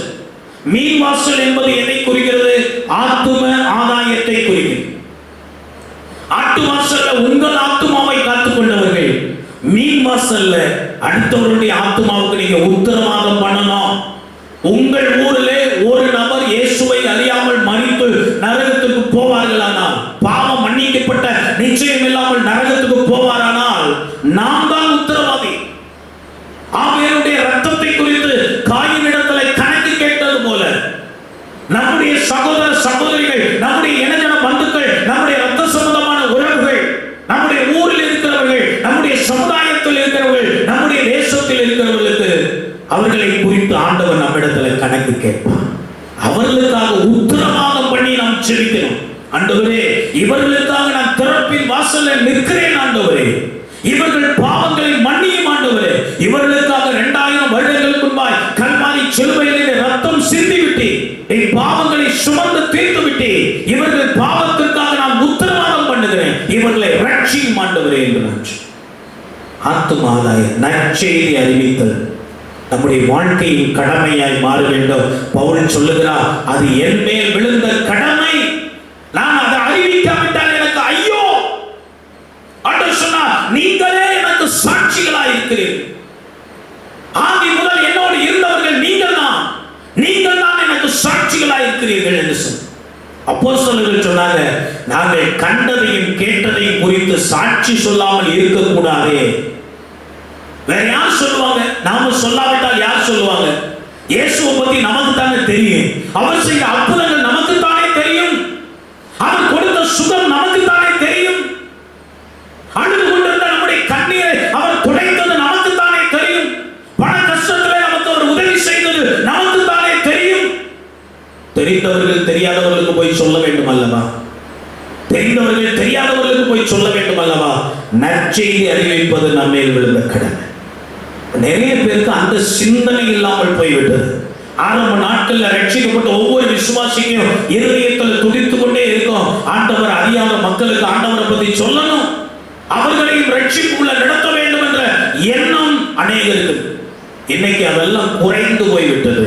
எங்க பார்த்தாலும் எதிர்ப்புகளும் பிரச்சனைகளும் போராட்டங்களும் வரும்போது சுவிசேஷம் அறிவிக்கிற கடமையில் இருந்து நாம் தவறி போய் கிடக்கு. மீன் வாசல் இடிக்கப்பட்டு கிடக்கு.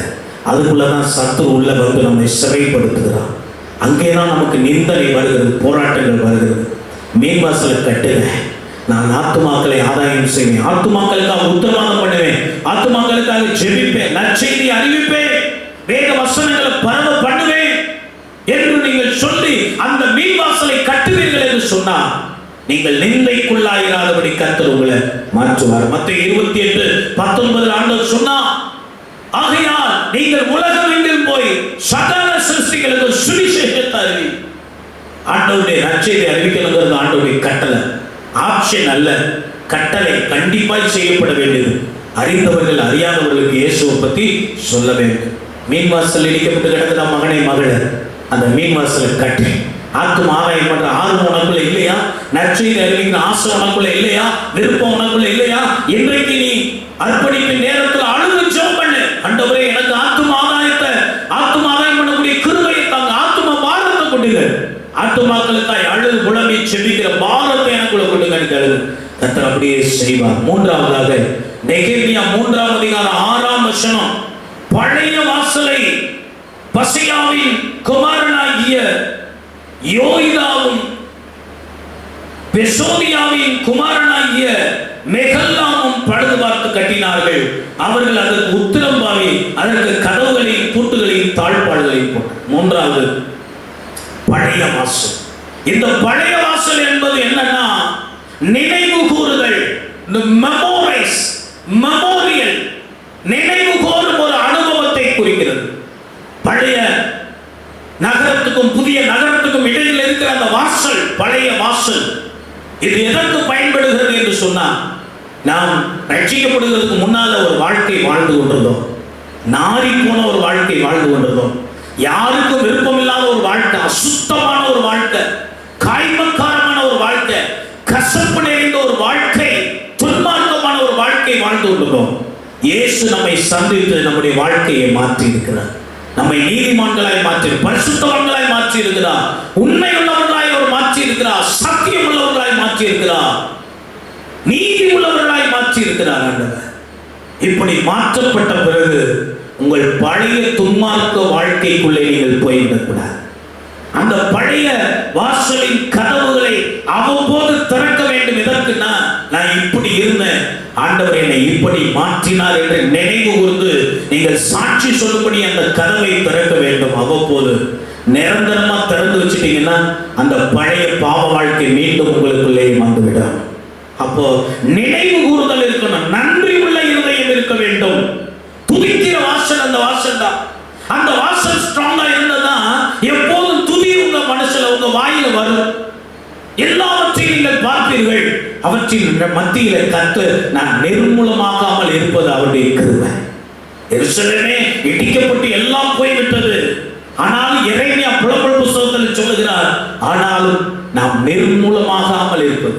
மதில் உடைஞ்சு போச்சு, ஆலயம் இடிஞ்சு போச்சு, எல்லாம் அக்கினிக்கரையா போச்சு, மண்மேலா போச்சு, எல்லாம் போச்சு. ஆனாலும் நீயும் நானும் இன்னும் உயிரோடு இருக்கிறமே. அந்த மரத்தினுடைய அடிமரம் இருக்கிறது போல, ஒரு குச்சி இருக்கிறது போல நம்மை கர்த்தர் தப்பு பண்ணி இருக்கிறாரே, ஜீவன் தப்பு பண்ணி இருக்கிறார். எதற்காக? லோத்துடைய வாழ்க்கையிலே அவன் சம்பாதித்த எல்லாம் தீக்கிரையாக்கி மாறி போய்விட்டது சோதம் பட்டணத்தில். ஆனால் அவனையும் அவனுடைய பிள்ளைகளையும் கர்த்தர் ஜீவன் தப்ப பண்ணினான். ஒரு குடும்பத்தையே கர்த்தர் வெளியே கொண்டு வந்து ஜீவன் தப்ப ஓடி போன்னு கர்த்தர் சொன்னார். எதற்காக? நம்மை மீண்டும் பழுக பண்ண, பெருக பண்ண, ஆசீர்வதிக்க ஒரு திட்டம் கர்த்தர் வச்சிருக்கிறார். இன்றைக்கு நம்மெல்லாம் ஆராதிக்க முடியாதபடி வீடுகளில் சிறைப்பட்டு போய் கிடக்கிறோம். ஆலயத்துக்கு வர முடியல, ஆலயத்தை திறக்க பயமாக இருக்கிறது. ஆனால் எதற்காக என்றால், நம்மை ஜீவன் தப்ப கர்த்தர் வச்சிருக்கிறார்.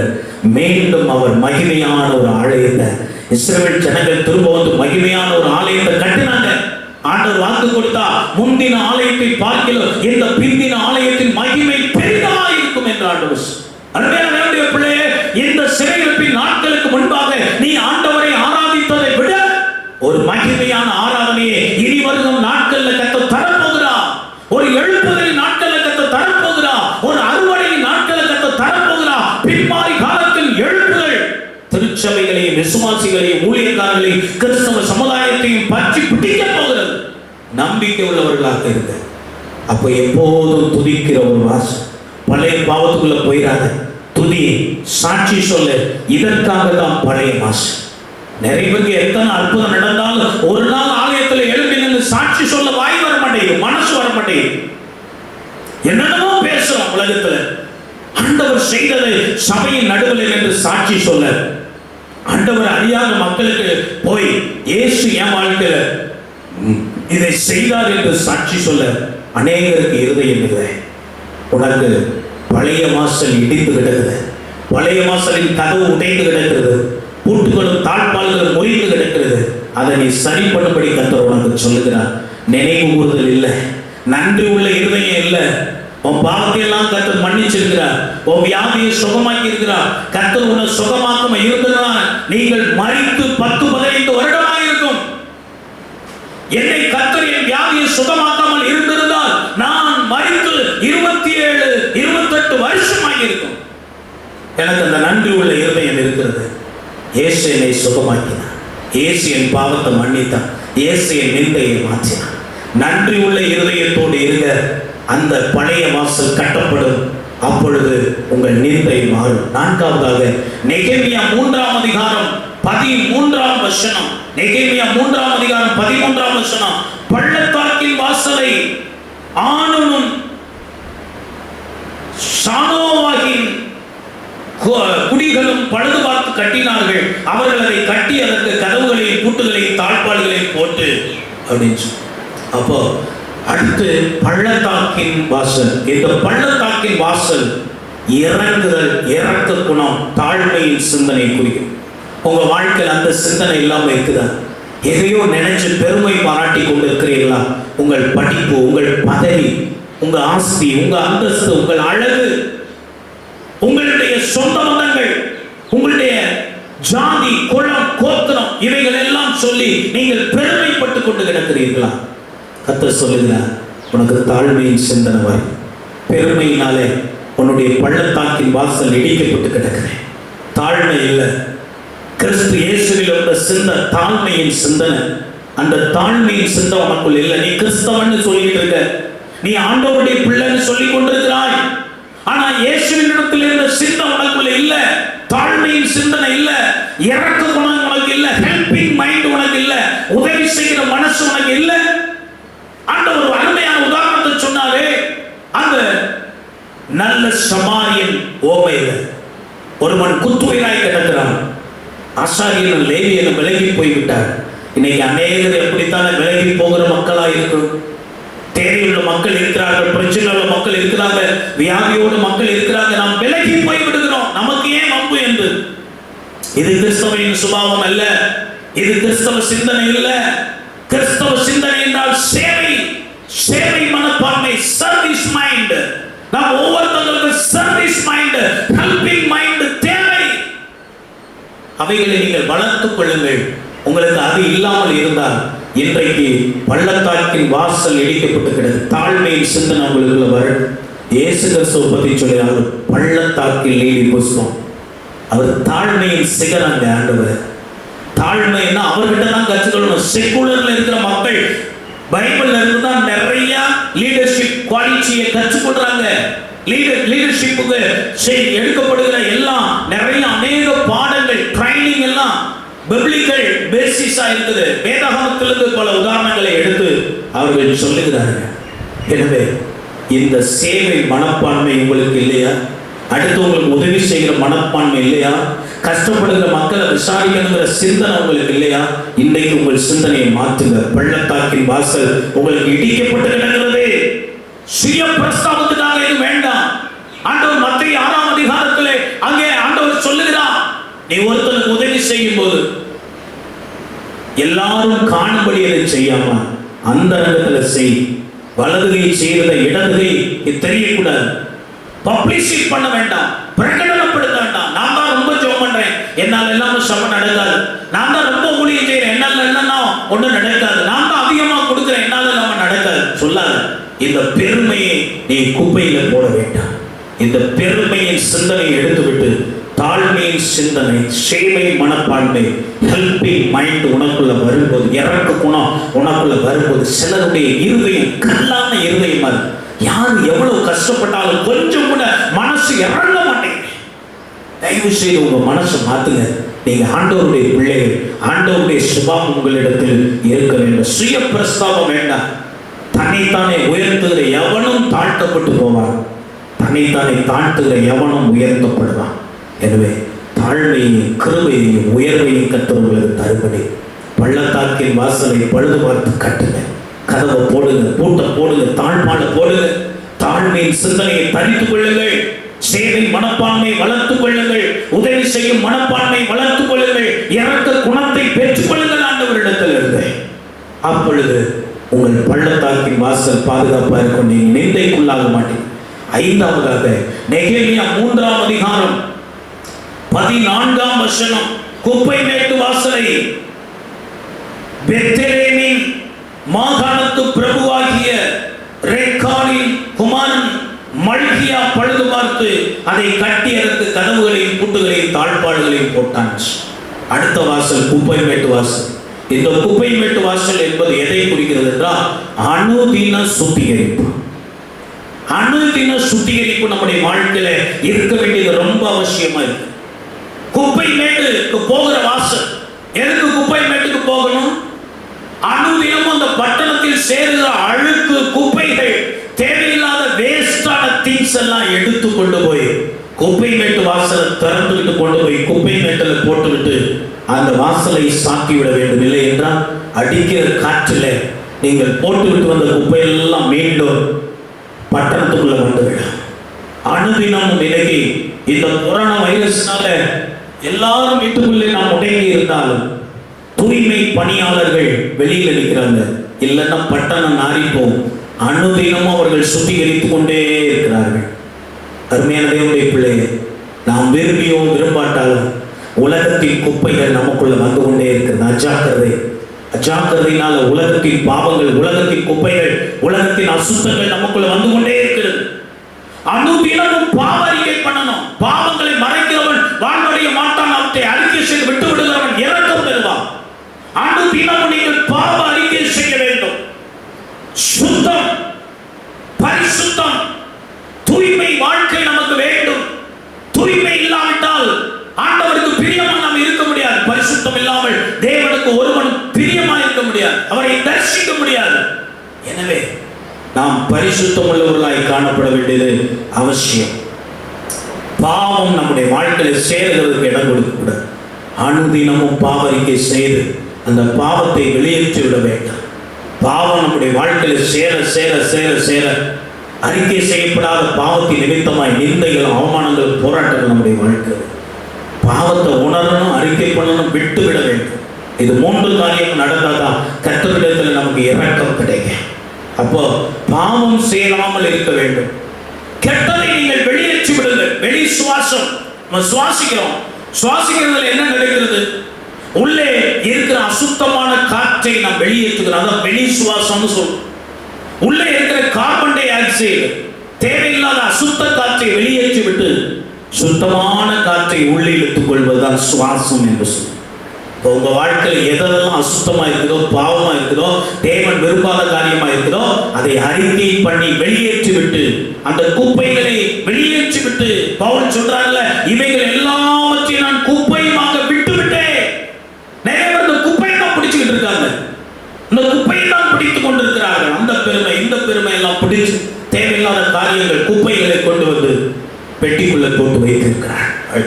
ஒரு நல்ல மனுஷன் தன் இருதயமாகிய பொக்கிஷத்திலிருந்து நல்லவைகளை எடுத்து காண்பிக்கிறான். பொல்லாத மனிதன் தன் இருதயத்திலிருந்து பொல்லாதவைகளை குப்பையை எடுத்து காண்பிக்கிறான். நீ குப்பையை உன்னை விட்டு அப்புறப்படுத்தி விட்டேன். பொக்கிஷங்களை உனக்குள்ள சேர்த்து வைக்க ஆண்டவர் நமக்கு உதவி செய்வாராக. குப்பை மேட்டு வாசல் சரியாக இருக்க வேண்டும். கூட்டாமிட்டால் நாரி போய்விடும். எனக்கு அனுதின பாவரிப்பு, அணிதன சுத்திகரிப்பு. உங்க வாழ்க்கையை எப்போது நீங்கள் பரிசுத்தமாய் வைத்துக் கொள்ள வேண்டும். அந்த பூட்டுகளும் தாழ்பாடுகளும் சரியா இல்லாவிட்டால் நீங்கள் வெளியே போட்ட குப்பை மறுபடியும் உங்களுக்குள்ளே வந்துவிடும். எச்சரிக்கை உள்ளவர்களாய். 6வது காரியம், நெகேமியா 6ஆம் அதிகாரம்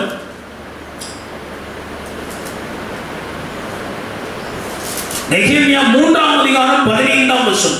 நெகேமியா 3ஆம் அதிகாரம் 15ஆம் வசனம். ஊருணி வாசலை மிஸ்பாவின் மாகாணத்து பிரபுவாகிய கொலோசேவின் குமாரன் சல்லும் பழுது பார்த்து அதை கட்டி மச்சுப்பாவி அதற்கு கதவுகளையும் பூட்டுகளையும் தாழ்பாடுகளையும் போட்டு அடுத்த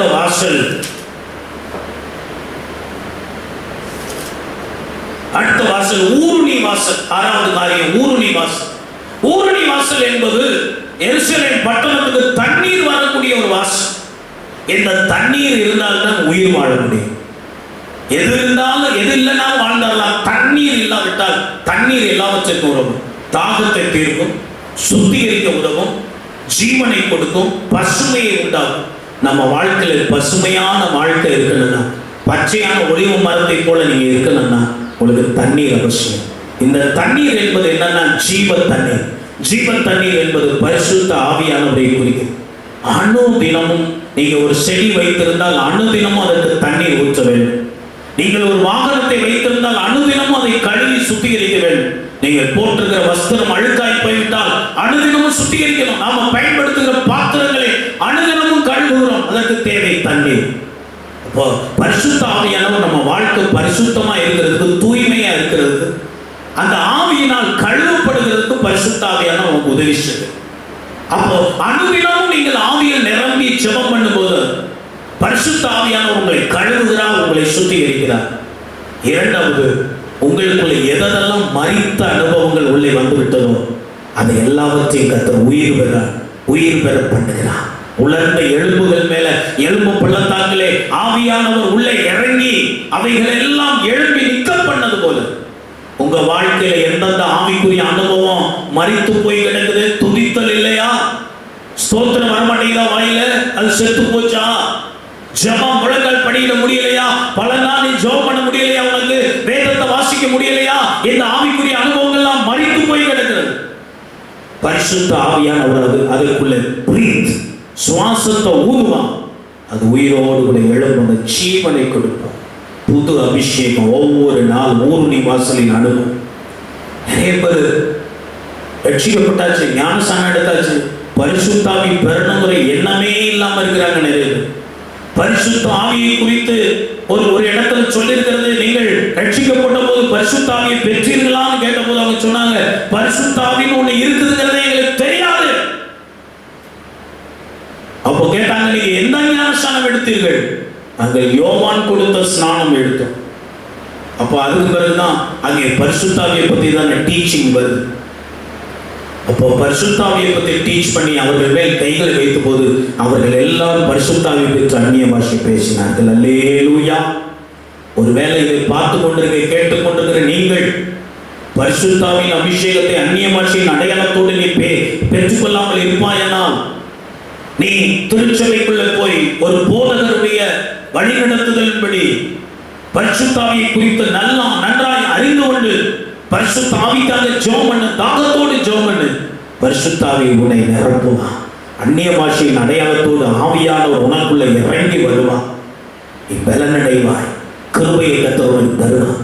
உன்னை சாட்சியை மாற்றுவான்.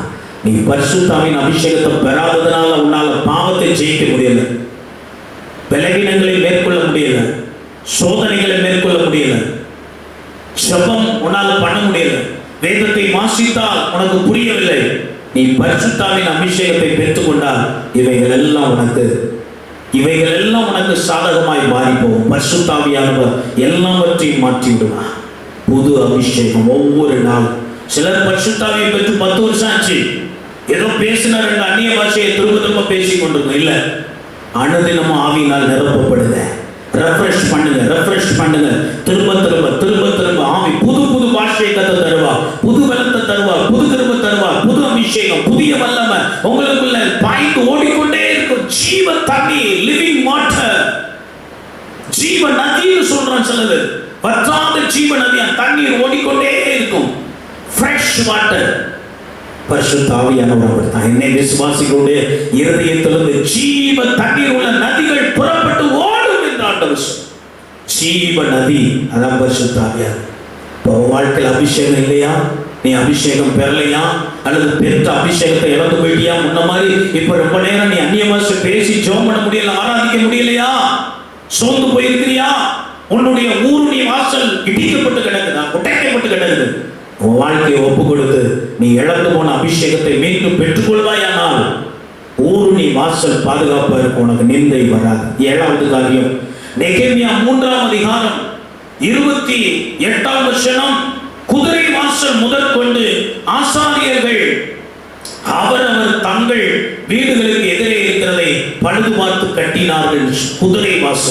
குதிரை வாசல் என்பது எதை குறிக்கிறதுனா, கர்த்தருக்காக யுத்தம் பண்ணுகிறதை குறிக்கிறது.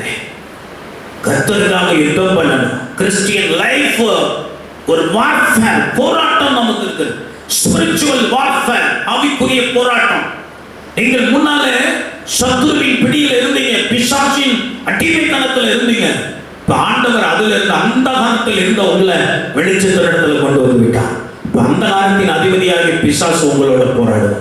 உங்களை மீண்டும் எப்படியாவது அந்த காலத்துக்கு இழுத்துட்டு போயிடணும், பாவத்துக்கு இழுத்துட்டு போயிடணும், சடங்காச்சாரங்களுக்கு இழுத்துட்டு போயிடணும், பாரம்பரியங்களுக்கு இழுத்துட்டு போயிடணும்னு பிசாசு போராடணும். அந்த பிசாசு நேரடியா வராமல் சில மனிதர்களை அனுப்பி உங்களை தடுக்க பார்ப்பான். மெய் தெய்வத்தை ஆராதிக்க முடியாதபடி, ஆவியோடு உண்மையோடு அவரை ஆராதிக்க முடியாதபடி, நீங்கள் ஆலயத்துக்கு வர முடியாதபடி உங்களை தடுக்க பார்ப்பான். பார்வோன் தடுத்தது போல உங்களை தடுக்க பார்ப்பான். நீங்கள் இடமளிக்க கூடாது, யுத்தம் பண்ணலாம். பாவத்துக்கு விரோதமாய் ரத்தம் சிந்ததற்கு ஏதுவாக நீங்கள் இன்னும் போராடவில்லையே என்று பவுல் சொல். போராட வேண்டும், யுத்தம் பண்ண வேண்டும். பாவங்கள் உள்ளே வரக்கூடாது, சாங்கிய சடங்குகள் உள்ளே வரக்கூடாது, பாரம்பரியங்கள், மரித்து போன வாழ்க்கை மீண்டும் உங்களுக்கு வரக்கூடாது. நாம் உயிர்த்தெழுந்த இயேசுவை ஆராதிக்கிறோம். ஞாயிற்றுக்கிழமை அதிகாலையிலே அவர்கள் இயேசுவை வைக்கப்பட்ட கல்லறைக்கு போனார்கள்.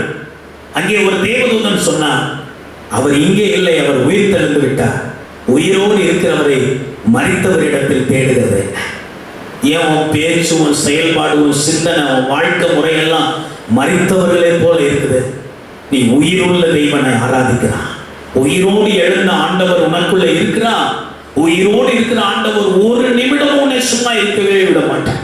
சோம்பேறித்தனமாக படுக்கையில படுத்து பல மணி நேரம் தூங்கி கொண்டிருக்கிறாய்.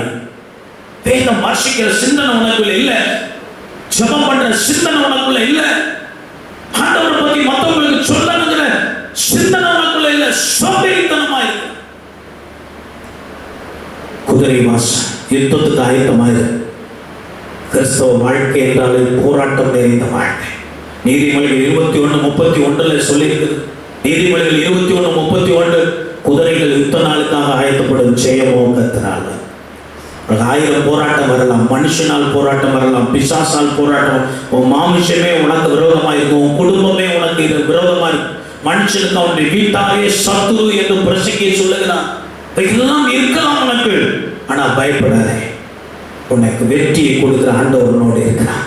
போராட்டங்களை செய்க. சில காயங்கள் நமக்கு வரத்தான் செய்யும், சில அடிகள், சில இழப்புகள் வரத்தான் செய்யும். சண்டன் வந்த சில இழப்புகள் வரும், காயங்கள் வரத்தான் செய்யும். நீ சர்வாயுத வர்க்கங்களை பிடித்து கொண்டு, 2 விதமான சர்வாயுத வர்க்கம், ஒன்று பாதுகாக்கும் கவசங்கள், இன்னொன்று தாக்கும் ஆயுதங்கள். இது 2ஐயும் பிடித்துகள். ஒன்னையும் பாதுகாத்துக்க. உன்னை எதிர்த்து வருகிற சாத்தானை, அவருடைய அக்கனியாஸ்தர்கள் அவித்து போடத்தக்கதாக கேடகத்தை பிடிச்சுக்க, பட்டயத்தை எடுத்துக்க, தலைச்சீராமை போட்டுக்கொள், பாத கவசங்களை, பாத ரட்சைகளை போட்டுக்கொள். அப்பொழுது ஆண்டவருடைய பாதுகாப்பு. நீ நிந்தைக்குள்ளாயிராதவன். இப்போ வரக்கூடிய பாவ போராட்டம், பிசாசின் போராட்டம், உன்னை திரும்ப பின்மாற்றமா கொண்டு போறதுக்காக போராடுகிற போராட்டம், இதெல்லாம் நினைச்சுக்க. நீ சபைக்கு வரவிடாம ஒரு சக்தி உன்னை தடுக்குதுன்னு சொன்னாலே அது சாத்தானின் சக்தி நினைச்சுக்க. அவங்க 1000 கொட்டி கொடுக்கலாம், 1000 சலுகைகள் உனக்கு கொடுக்கலாம். ஏசு இல்லைன்னா எல்லாமே வீணா போயிடுது. எத்தனையோ பேர் இப்ப அதை அனுபவிச்சுட்டு இருக்காங்க. உன் வாழ்க்கையில நீ எச்சரிக்கை உள்ளவனா இருக்க வேண்டும். எனவே உனக்கு வரக்கூடிய இந்த யுத்தம், கிறிஸ்துவுக்காக யுத்தம் பண்ற ஒரு சூழல், ஆண்டவரை ஏற்றுக்கொண்டது நிமித்தமா, விசுவாசத்தின் நிமித்தமா, வசனத்தின் நிமித்தமா உனக்கு வருகிற போராட்டங்கள், அது நின்று நீ யுத்தம் பண்ணி ஜெயிக்கணும். ஒரு நாள் சாத்தானுக்கு முன்னால தரை குனிந்து போய்விடக்கூடாது, விழுந்து போய்விடக்கூடாது, பின்வாங்கி போய்விடக்கூடாது. குதிரை வாசலை அது இடிச்சு கிடந்த நிறைவேற வாழ்க்கை. இங்கிட்டும் அங்கிட்டும் இருக்கிறாங்க, 2 நினைவாய் குந்தி நடந்து கொண்டு இருக்கிறார்கள்.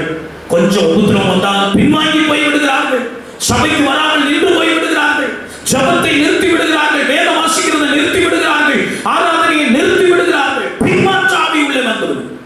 பின்வாங்கி போகிறவனுடைய அந்த காரியத்தில் பின்வாங்கி போகிறவன் குறித்து ஆண்டவர் விசனப்படுவான். இருதயம் சந்தோஷப்படாது. நீங்க எஜமானுடைய இருதயத்தை குளிர பண்ணுகிறவர்களாக இருக்க ஆண்டவர் விரும்புகிறான். குதிரை வாசலை சரி பண்ணு. 8வது காரியம், நெகேமியா 3ஆம் அதிகாரம் 29ஆம் வசனத்துல, அவர்களுக்கு பின்னாக இம்மேசின் குமாரன் சாதோக் தன் வீட்டுக்கு எதிராக இருக்கிறதை பழுதுபார்த்து கட்டினான். அவனுக்கு பின்னாக கிழக்கு வாசலை காக்கிற செக்கிலியாவின் குமாரன் ஷமாயா பழுதுபார்த்து கட்டினான். கடைசி வாசல் தான் கிழக்கு வாசல்.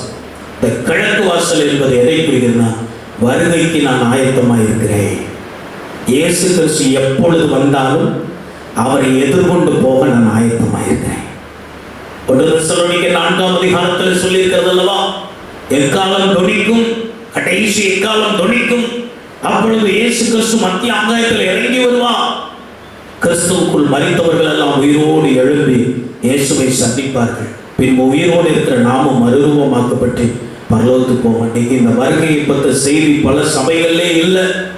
வருகை குறித்ததான எண்ணமே இல்லாமல் விசுவாசிகள் மாறி போய்விட்டார்கள். கிழக்கு வாசல் இடிஞ்சு போய் கிடக்குது. இயேசு கிறிஸ்து வருவார் என்ற சிந்தனையே இல்லை. திருடனை போல வருவாராவது, இதோ சீக்கிரமாய் வருகிறேன் சொன்னார். அவன் கிரியைகளுக்கு ஏற்ற பலன் என்னோடு கூட வருகிறது என்று ஆண்டவர் சொன்னார். நீ செய்த எல்லாம் நல்ல கிரியையா கெட்ட கிரியையா? பாவம் செய்யறவன் இன்னும் பாவம் செய்யட்டும், அசுத்தமா இருக்கணும் இன்னும் அசுத்தமா இருக்கட்டும், நீதி செய்யறவன் இன்னும் நீதி செய்யட்டும், பரிசுத்தமா இருக்கணும் இன்னும் பரிசுத்தமா இருக்கட்டும். நீ பாவம் செய்தால் அசுத்தமா இருந்தால் அதுக்குரிய பலனை கத்து தருவான். நீ நீதி செய்து பரிசுத்தமா இருந்தால் அதுக்குரிய பலனை கத்து. அதுக்குதான் வரப்போறாரு, அதுக்குதான் வரப்போகிறான்.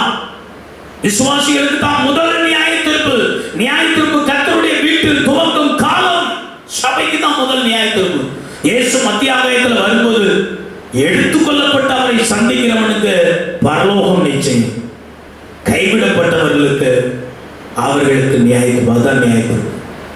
எந்த சரீரம் உயிரோடு எழுப்புகிறதோ பரலோகத்துக்கு போயிடும், எழுப்பாத சரீரங்களுக்கு நியாயத்தீர்ப்பு. முதல் நியாயத்தீர்ப்பு சபைக்கு. அதுக்கு பிறகுதான் ஃபைனல் ஜட்ஜ்மெண்ட். அது பாவிகள் எல்லாருக்கும் சேர்த்து ஒரு நியாயத்தீர்ப்பு. எனவே அந்த முதல் நியாயத்தீர்ப்பிலேயே நாம் பரலோகத்துக்கு போய்விட வேண்டும். கைவிடப்பட்டவர்களாக மாறிவிடக்கூடாது. கல்லறையில் இருந்தாலும் நம்முடைய சரீரம் உயிரோடு எழுப்பியிருக்கும். அது உயிரோடு எழுப்பாத சரீரமா மாறி போய்விடக்கூடாது. கிழக்கு வாசல் வருகைக்கு ஆயத்தம். மத்திய 25ஆம் அதிகாரத்தில் சொல்லி இருக்கிறது அல்லவா, அந்த 10 கன்னிகைகள் மணவாளனை எதிர்கொண்டு போனார்கள். 5 பேர் புத்தி உள்ளவர்கள், 5 பேர் புத்தி இல்லாதவர்கள். நீ நிறைய விசுவாசி புத்தி இல்லாத விசுவாசியத்தான் இருக்கிறான். இயேசுநாதர் ஒரு நாள் அவரை பின்பற்றி வந்தவர்களை பார்த்து கேட்டார், நீங்களும் உணர்வில்லாத இருக்கிறீர்களான்னு கேட்டார். நீங்களும் இன்னும் உணரவில்லையா? 3 வருஷம் உட்கார்ந்து பிரசங்கம் கேட்டுட்டு இருக்கீங்களே. இன்னைக்கு 20 வருஷம் பிரசங்கம் கேட்கிற ஆட்களை பார்த்து பாஸ்டர் இப்படித்தான் சொல்ல வேண்டும், நீங்களும் இன்னும் உணர்வில்லாம இருக்கிறீங்களா? உங்களுக்கு புரியலையா? உங்களுக்கு சபைக்குள்ள உட்கார்ந்து 10 வருஷம் பிரசங்கம் கேட்கிற உனக்கு புரியலன்னா உலகத்தில் இருக்கிறவனுக்கு எப்படி புரிய போகுது? ஆண்டவரோட புறம்பே இருக்கிறவனுக்கு எப்படி புரிய போகிறது? வேத வசனத்தை கவனமா கேட்டு மனசுல பத்திரப்படுத்திக் கொள்ளுங்க. இயேசுவின் வருகை வந்த பிறகு இந்த பூமியை பிசாசு அந்திகிறிஸ்து 7 வருஷம் ஆளுகை செய்ய போறான். உபத்திரவ காலம், மகா உபத்திரவ காலம் எல்லாம் வரப்போகுது.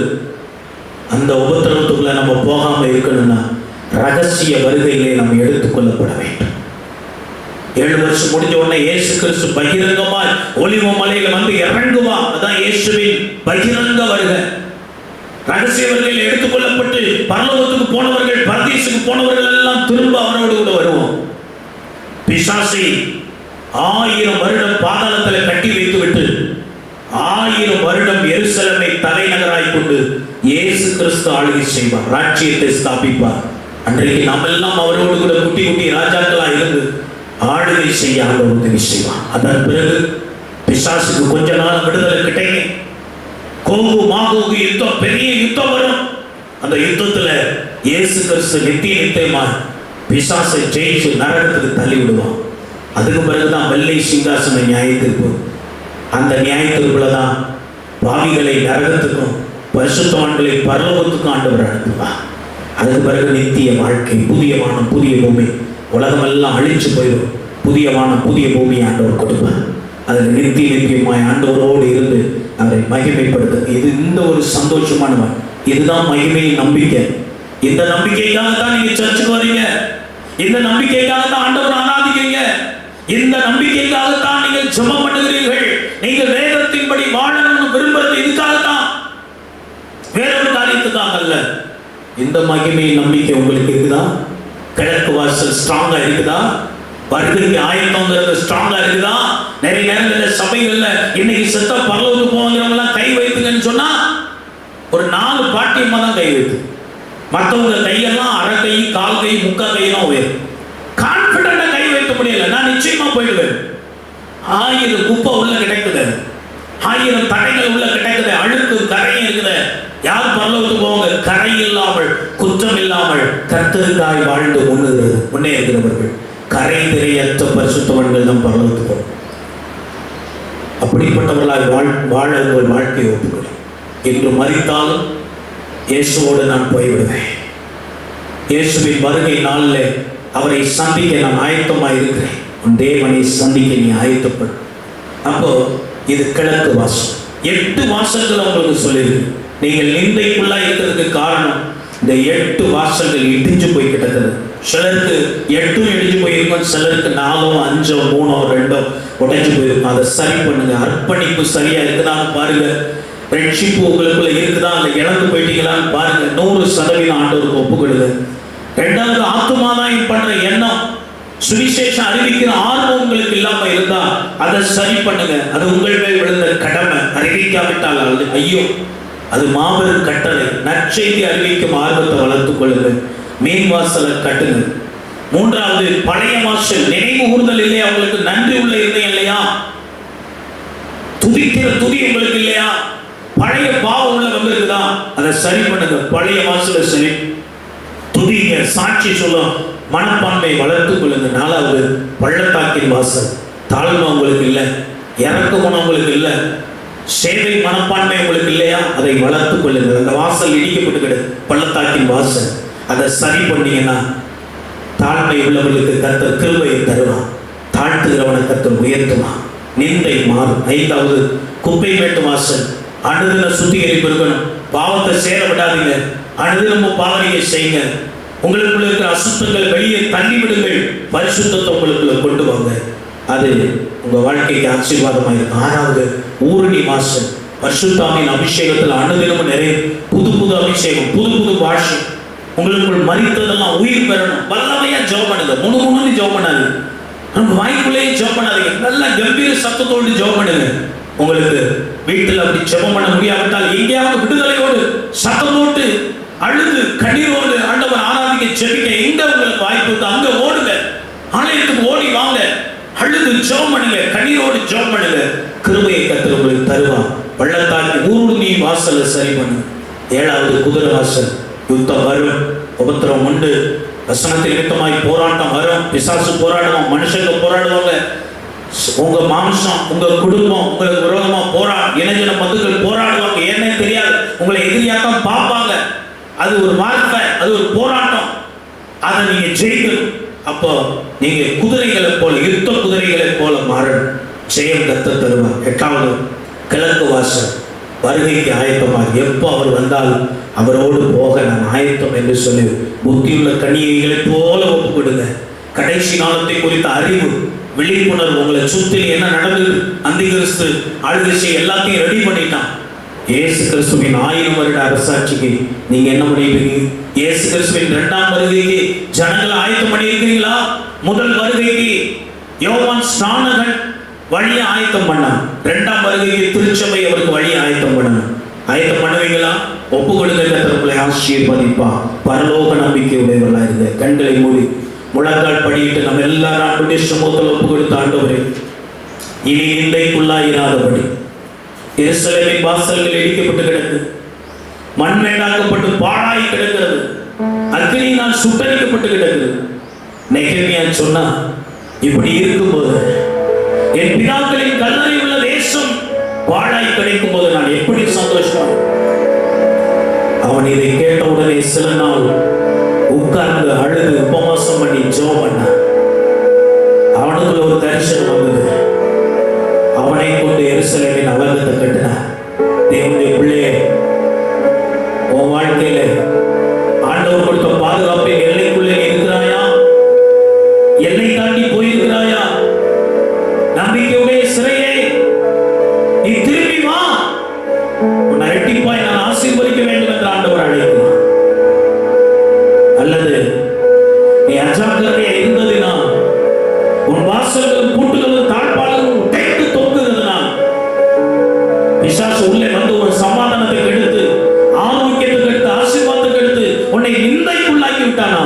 இன்றைக்கு உன் வாழ்க்கையை ஒப்புக்கொடு. ஆண்டவர் உன்னை ஆசீர்வதிப்பார். அல்லேலூயா. நன்றி ஆண்டவரே, மை ஸ்தோத்திரிக்கிறோம் ஆண்டவரே. உள்ளம் உடல் எல்லாமே உமக்கு தந்தேனையா. உள்ளம் உடல் எல்லாமே உமக்கு தந்தேனையா. கள்ளங்கபடு இல்லாம காத்து கொள்ளுமையா. ஒரு கள்ளங்கபடு இல்லாம காத்து கொள்ளுமையா. அர்ப்பணி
மறுபடியும் சந்திக்கும் வரைக்கும் காத்துக்கும்.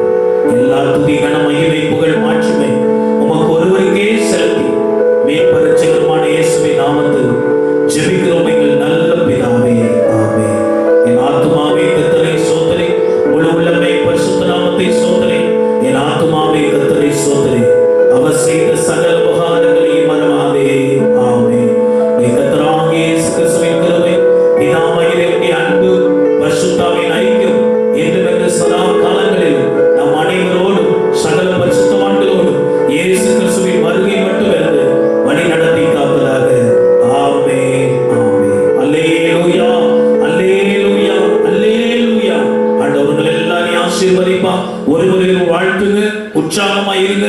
போன்ல மற்றவர்களை கூப்பிட்டு அவங்களுக்காக ஜெபம் பண்ணி உற்சாகப்படுத்துங்க.